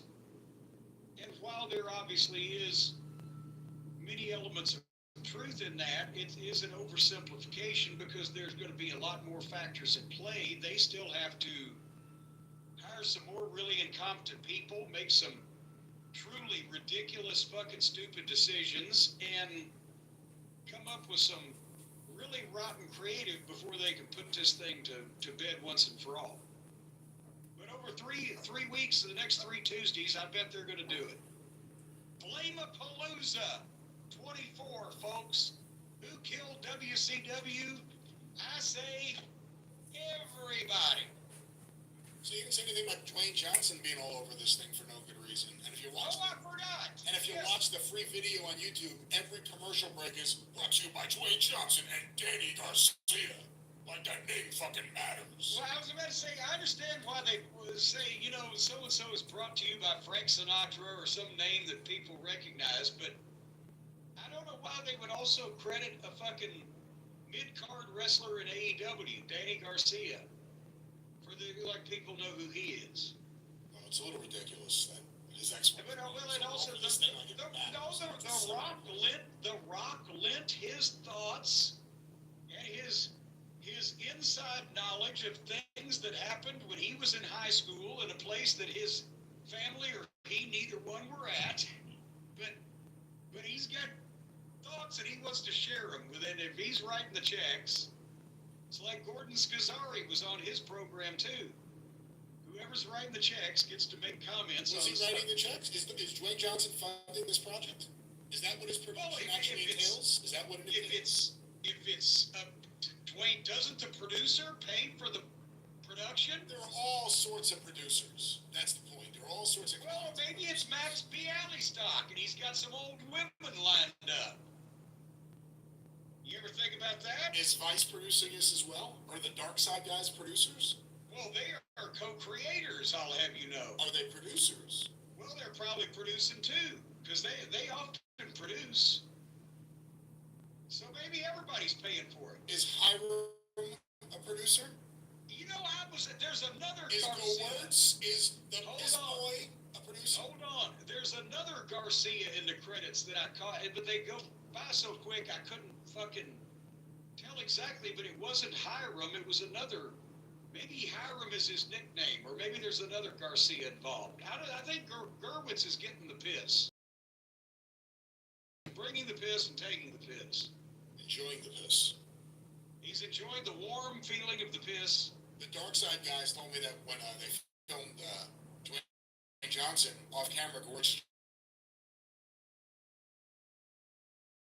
They told me that there's a making the rounds.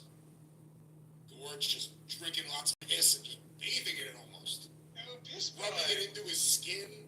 Is that why he has that yellow pallor to him? For the record, this is all not true. This is, well, we don't know. There is no. See, that's the thing. We're speculating at best. I mean, there's no way to tell these things for sure. It seems likely. It seems likely, but it's not something that we can say with 100% certainty to where we could take it into court on. All right, is it time to go to court yet and finish this program? I guess so. That's the end of episode 1. I guess we'll see where we go with episode 2. But a lot, yeah, you know, like you said, I mean, now that you brought it up, a lot of things just not mentioned. Like you think about 1990 and all the mistakes made in just 1990. Ole Anderson as Booker. I guess it's really, like you said, it's Eric Bischoff's story, this episode. Well, I mean, George Scott as Booker in 1989 was a mistake that was followed the Jim Herd mistake, then the George Scott mistake. And when's the last time a guy got fucking 10 weeks as Booker before they said, fuck you, get the fuck out of here? Yeah, so really, you trace it all back in a way, talking about the Bookers, you trace it all back to Dusty taking the spike right to the sale to Turner. Right, well, and see, I was the first one to get juice on Turner bought the thing, right, with the Paul deal. And that's what it does is I said, a little juice kid, but nobody said anything because there was no negative feedback from fans or whatever the fuck, but then they had specifically told Dusty no blood and something else in the way of violence, and the next week he turns the Road Warriors heel, which didn't work. They didn't want you to do the Road Warriors by getting juice when they stabbed him in the eye with a metal spike. My wife and I went to Slumberland in search of the perfect mattress, and it did not go the way that I thought it was going to go. And we entered the sleep solutions department, and I looked at all the beds, and I thought, we lay on every single one of these, which is why I was shocked when my wife laid down on only the second mattress that we had laid down on, instantly said, this is it. This is the one. The Stearns & Foster Reserve Soft Pillow Top. We love this mattress, and I just can't believe that it's already here in our home. I don't know what kind of magic you've got going on over there at Slumberland, but for the sake of all of us weary shoppers who just want to make a decision, thank you. Yes, we did it. It's savory. It's cheesy. It's bold. The Colby Jackpot Burger is back at Culver's. And that's why they say, all right, because he was trying to do a really hot angle and hot shot business for the new owners, but he hot shotted himself out of a job because they all fuck you. They didn't realize that, well, who's going to do it? And they had nobody. And Jimmy Crockett did it for 6 weeks until Larry Matisic was talked to at one time, turned it down. Herd didn't know what was going on. He got George Scott back because George Scott had been successful in the Carolinas 10 years previously. And then we all know what happened with George Scott. Then they fire him so quickly that they get, well, fuck it, a committee. And there's Jim Ross, and there's Eddie Gilbert, and there's Kevin Sullivan, and there's other people, and Jim Barnett, and Jim Hurd. And that lasted 3 or 4 months until Flair put his foot down and said, fuck this, it's getting worse. And then he became the booker. And in 6 months, and by God, as we've mentioned many times, and I've proven factually with records, he got the TV ratings back, and he got the matches, the roster at the best it was for the first 5 or 6 years of their ownership. And he got the pay-per-views back. And then Herd ran him off. And then you got another committee. And you got Ole. And then you got fucking, I was gone, and a mixture of people from there. It was incessant, the constant change and interference. And nobody could prosper in that environment. You're making me mad all over again, Brian. I'm I'm sorry there. Just imagine Jim Herd's hair. Make yourself feel better. How about his hair on fire? That would make me feel better. Folks, I'm going to go and tickle my own taint to the thought of Jim Herd bursting into flames.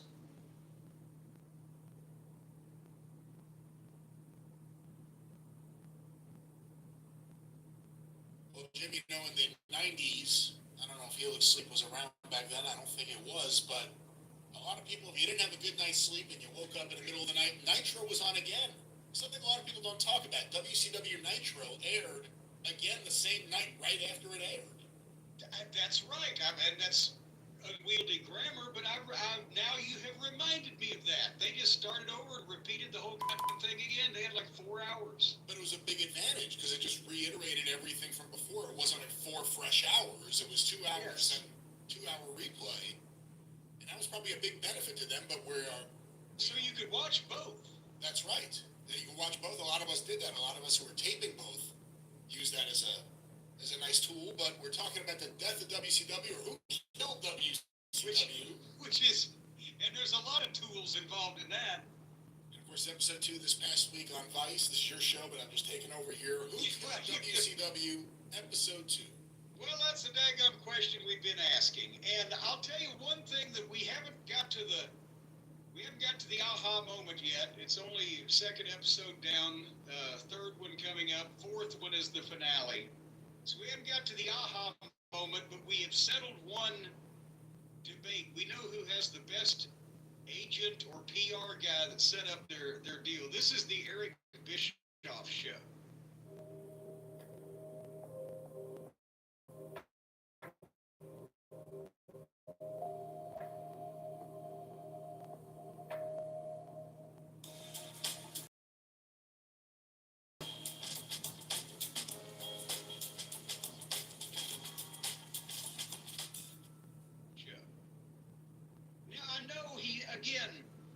He's the best storyteller. He's the most charismatic guy of all of the people involved in the Talking Heads.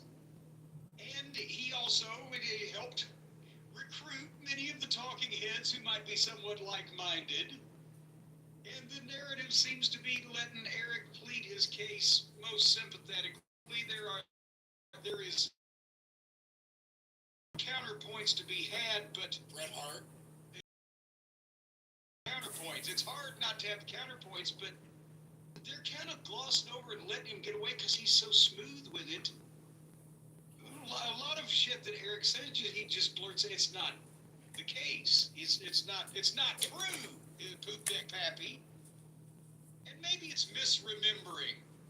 I don't know. Was he on any type of chemical enhancements back in those days? It was a wild, crazy time. Maybe he doesn't remember everything, but you know, it's always standards and practices fault and this and that, and we'll hear more on that, I'm sure, next week. But also, he's Bret Hart. Well, he needed a new star for Thunder. He'd been talking to Bret for 2 years. It started in '96. Then Vince let him in '97 before they pitched Thunder. But anyway, there is some finger pointing starting to be done here. And the title of the episode was "The Streak is Over," because, of course, 83 weeks was the magic number.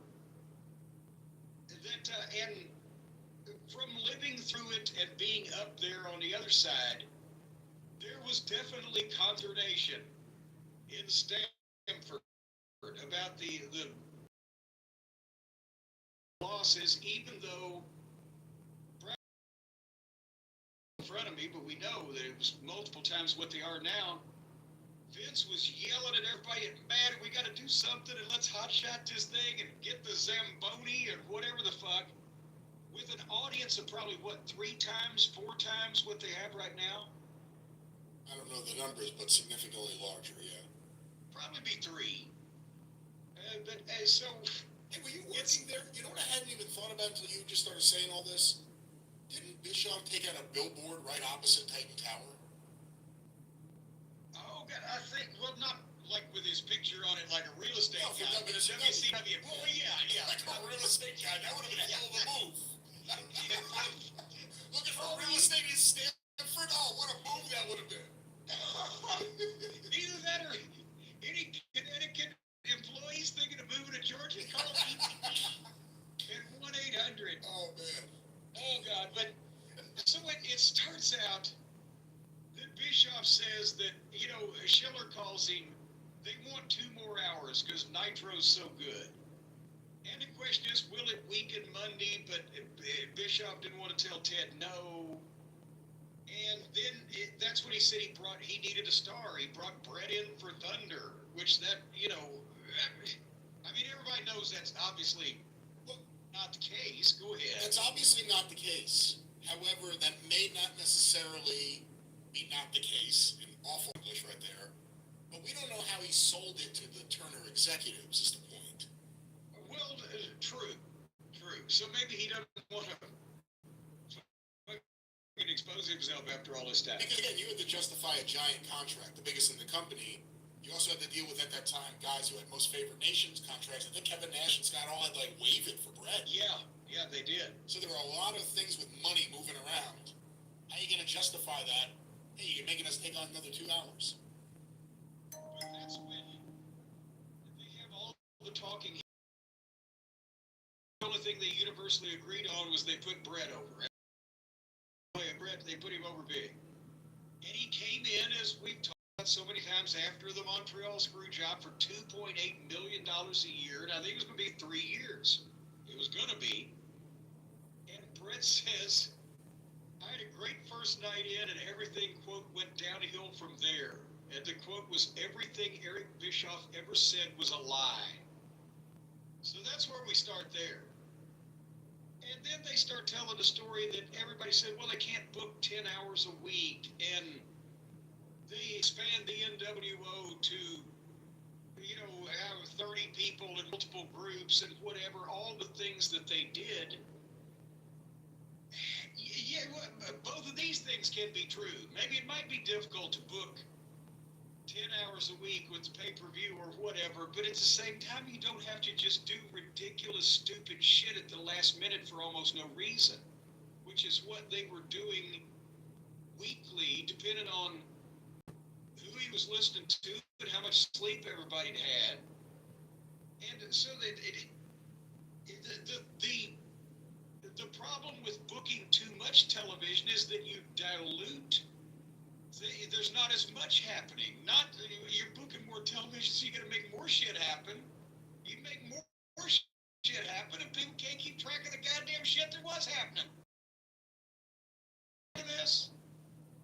I'm keeping track of this shit that's happening, yes. All right. Well, anyway, that's what they're very sympathetic to themselves, but no, it was a rotten television program with little pre-planning, and this is going to be an issue. It wasn't at that point, but it will be later on in this program, the money they were spending on town. But anyway, Goldberg, they create a star. You never had By bitches. accident, they just let him go out there I want to accept these lies. with minimal training. Bitch, you in had the no early days, bitches. remember? It had Motherfucker, I accept everything, but one thing I don't like is a liar. You never had a bitch. Tell some truth. I know you didn't have no bitches. You had no bitch. There technically was You had one no because bitch. they had a green football player that they thought they could do something with, but he wasn't very good, so they didn't want to let him go very long, so they just had him beat people. This is not rocket surgery or brain science. This is old wrestling. It is the old-fashioned green guy. Oh, I was talking to Fish. I'm not talking to you, Lucas. The fans started liking it because a great-looking guy like that, a huge monster, winning in dominant fashion, explosively and looking like it hurts, You which had it no did. bitches.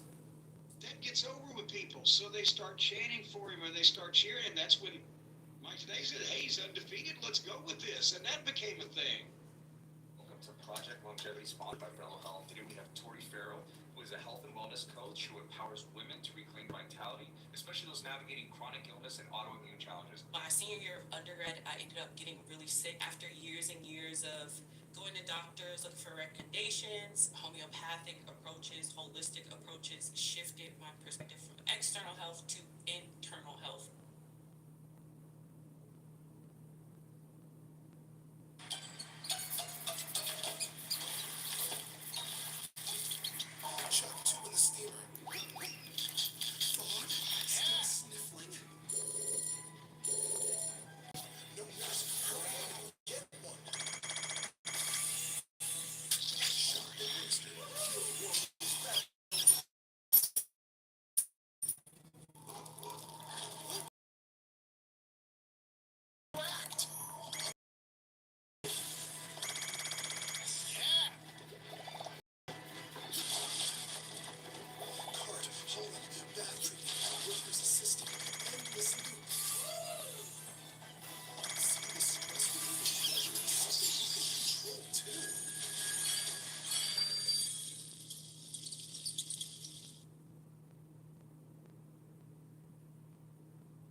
but they backed into it, and then they fucked it up. They didn't even mention in this show where they started manufacturing the streak that people were keeping track of on television week to week. But the next week on TV, he'd have like multiple more wins than it was possible for him to have had matches, and it just all was bullshit, right? Because the fans were keeping better track than the company was.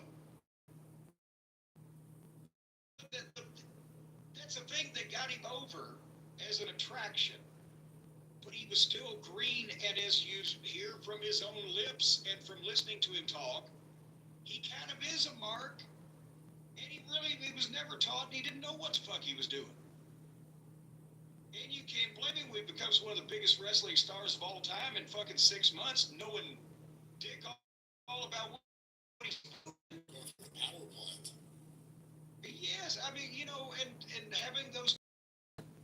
So that's the thing is, again, you're dealing with polar opposites is a theme today on the program. Now you're going to have Goldberg and Bret Hart. Bret Hart, who is almost like a goddamn Picasso of wrestling, who prides himself in his art and his craft and his business and is serious as a heart attack. And the one thing that he's proudest of is never hurting anybody. And then you have Goldberg, who's like, I don't know what the fuck I'm doing. They just told me to do this thing. God, it's great when the fans cheer for me, and hey, I told him the kick was coming.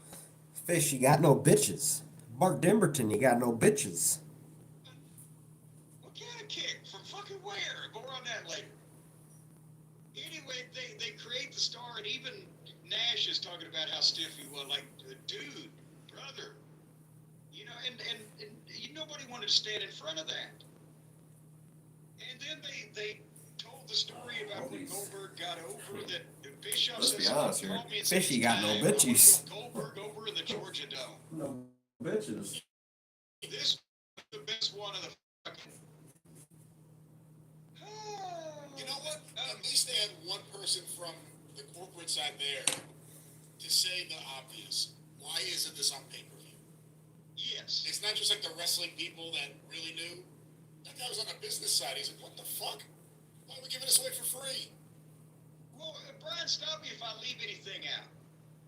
But what it was, it was so hot. And especially it sold like 25,000 tickets. And then they kept selling, and they were going to do close to 40,000 people. And also, all the Turner executives were going to be there because it's in Atlanta and it's such a big deal. It's going to be on national television. And less than a week before, that's when Hulk tells Bischoff, yeah, I want to wrestle Goldberg. And then well, did he tell him he wanted to wrestle first, and then he said he'd put him over? I think that may have been when he said, I think they advertised the match first locally as a non-title match. Yes, but that was only a week or two out. Right, and then there was no promotion. Between the Nitro before and the Nitro had aired, there was there was nothing on the Nitro before saying that. I don't think. Again, I'm trying to. Pay-per-view history at that point. Hogan knew he would look good if he was in the main event of the biggest house they ever drew in front of all the TBS executives, and he put himself in that match in the main event that hadn't been advertised in less than 2 weeks with no promotion, no angles, no nothing, just we're going to have it. And they gave it away on free television. He gets to say he drew the house. He gets to say, he doesn't even have to say that. It's in the people, it's in the executives' minds. Well, Hogan's the main event guy, and look, here's Goldberg. And then they nullified it and fucking switched it around weeks later, right? So they blew the match on free TV and with a week's promotion for Hulk.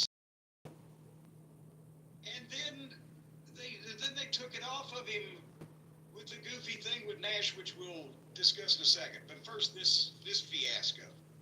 Yeah, and again, it was a big moment in terms of, as a fan, it was one of the great moments in WCW, maybe the last really great one. Goldberg winning the title from Hogan, like you said. They didn't address them botching it up already with the fake numbers that were clearly fake to the viewers.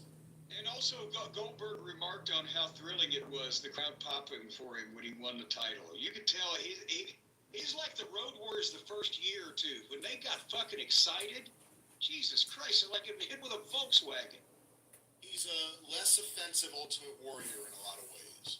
Yes. And I'm not saying he's not wrong. The Warrior had multiple chances to get it right and was a prick. This guy was just thrown into shit and was a phenomenon. A stiff phenomenon made out of potatoes. And that match would have made more money for WCW than any other match ever. It would have broken the pay-per-view record for that company, and instead it was just on this. It was still a successful night, but it's kind of the beginning of the end. This is right around the time that Tyson comes into WWF. This is right around the time that, obviously, according to what they're saying here publicly, Bischoff had burned out to make Kevin Nash the booker. So, well, no, he wasn't a booker yet. That was about to happen. That's my point. It's all around this period of time where the problems that WCW are going to have start becoming more apparent. I wonder if Vince McMahon had ever dreamed if Nash goes down there and works for them, they'll make him the booker. He would have done like the Bill Watts Grizzly Smith deal. Grizzly Smith was booking for the opposition in Mississippi, the Culkins, and he called Watts. He said, "Can I come back?" And Watts said, "No, I'll pay you $250 a week. Just stay there and keep booking for them. You're gonna put them out of business." Well, this was interesting, and let's talk about it since you brought it up. Eric Bischoff and Kevin Nash. Kevin Nash just volunteers to be the booker, and Eric Bischoff says, "Okay." Okay. But Kevin Nash kind of goes into some of his philosophy on booking. Absolutes, in his eyes, or at least the way he put it here, of his booking. What did you think of talking about that it should always be the babyface chasing a heel champion? I mean, he seemed pretty absolute about that. What did you think of that?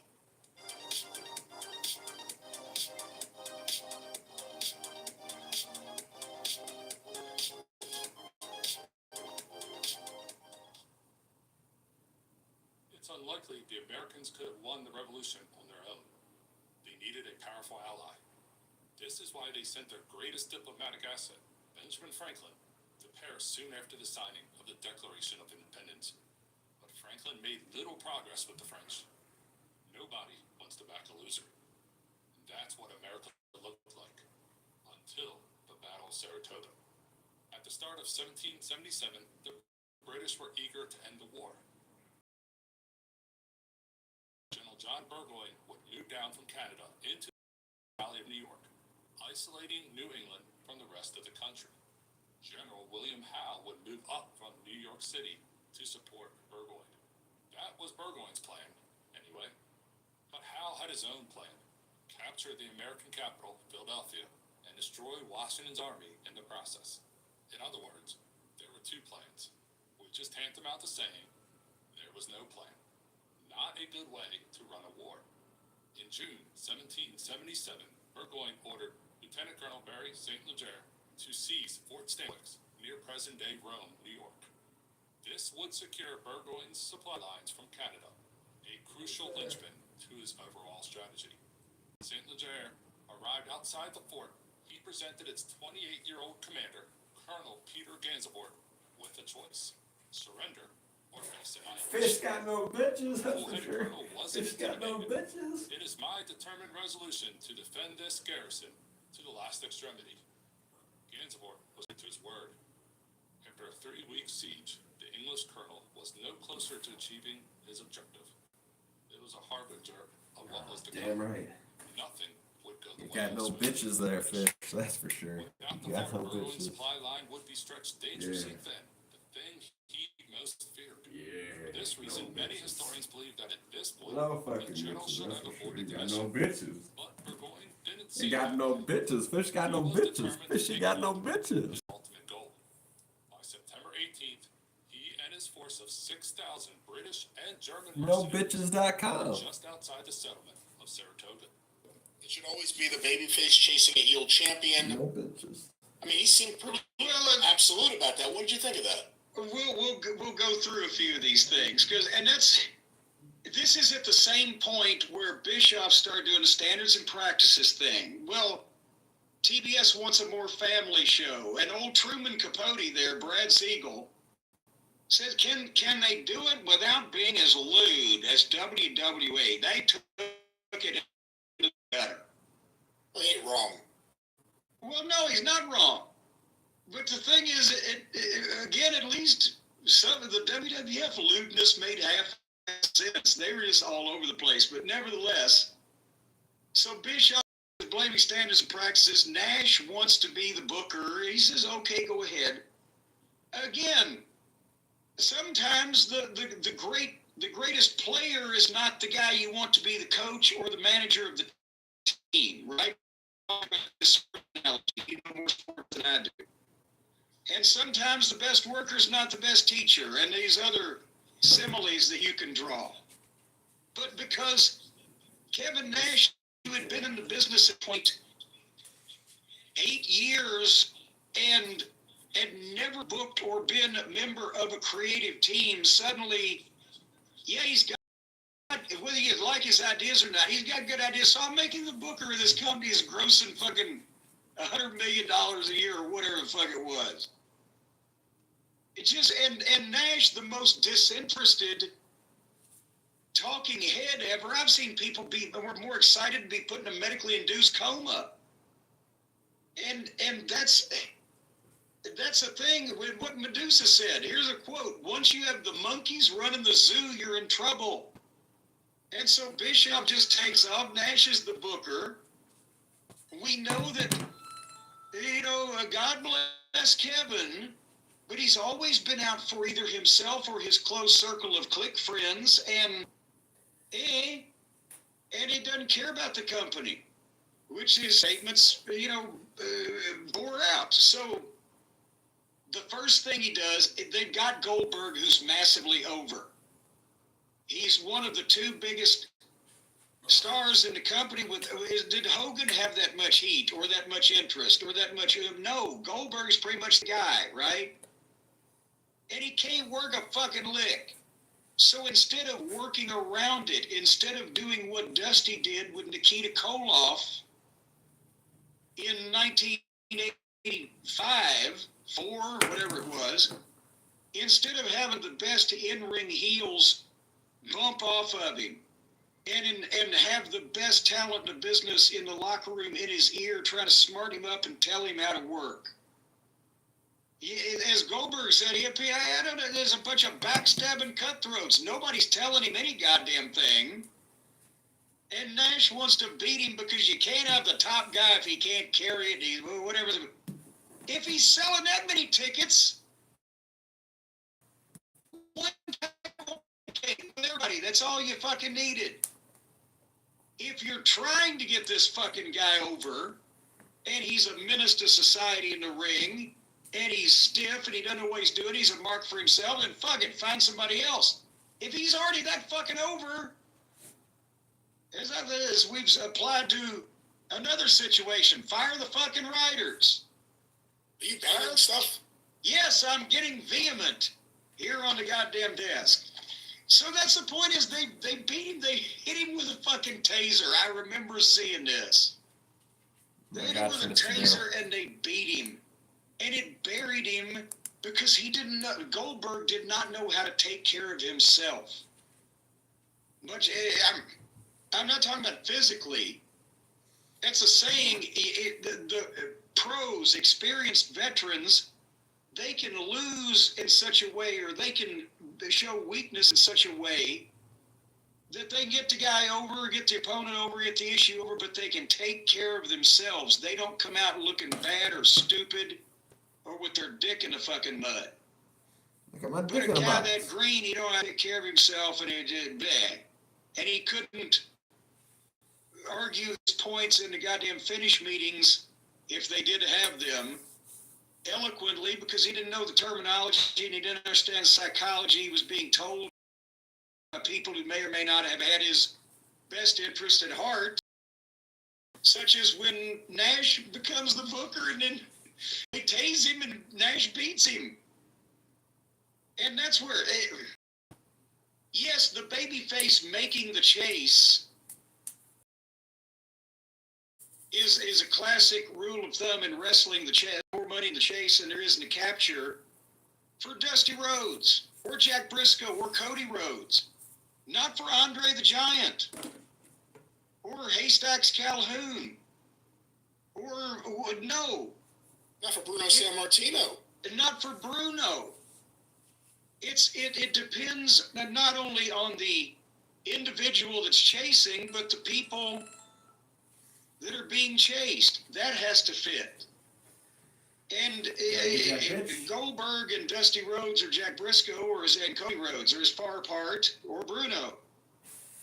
They're as far apart as night and day, but the point is, when you have a guy that's working with the people, you figure out a way to work around him rather than try to make him conform. This was not damaging to the industry. And no, the shit they were doing in other matches was a lot more damaging than Goldberg having putrid, basic fucking matches and being over like God. With over 30 different mix-ins, it's easy to show off your sweet side with a fresh, frozen custard. You can make it gooey, make it fruity, make it chewy, or Culver's.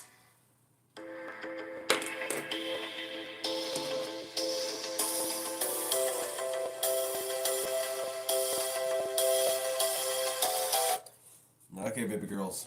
I'm gonna have to do a 1 minute hold, or should we do a 1 minute or a 2 minute hold? This is a new thing we're doing. I think we're gonna do 2 minutes. Or somewhere around there. That's disgusting.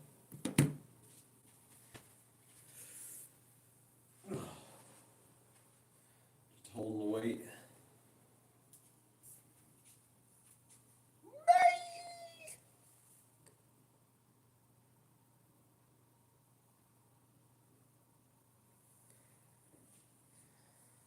Hold this weight for 2 minutes.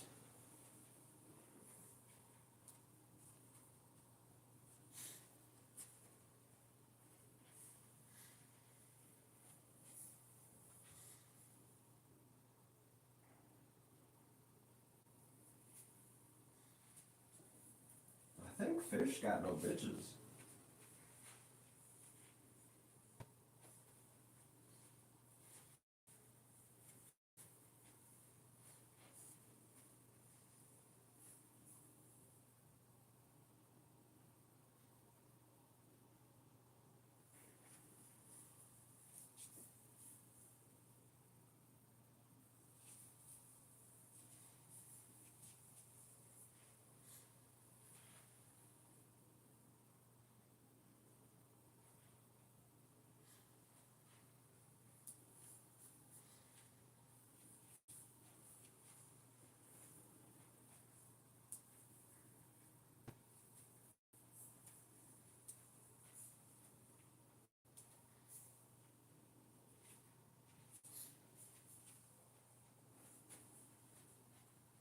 Hold. 2 minute hold. What we all about? So we all go. All about it.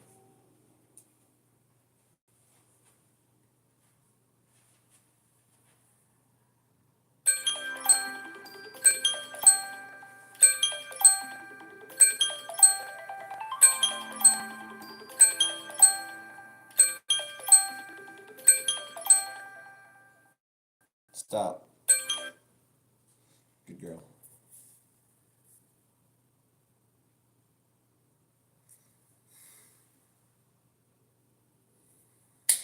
We did a class. We did our 2 minute hold. Around probably like a minute 50. Beat you up, fish, that's for sure. Class exercise, we did 584 push-ups. Overhead presses. We did 22,174 steppies. Thank you, Lucas. You know, I'm glad everybody showed up. You know, we did 100 curlies. It is real. It's just not in person. But I hope everyone has a good day. I'll be at the cheesy account. Have a good day, friend. You too, Lucas. I hope you have a good day. I'll be at the cheesy account.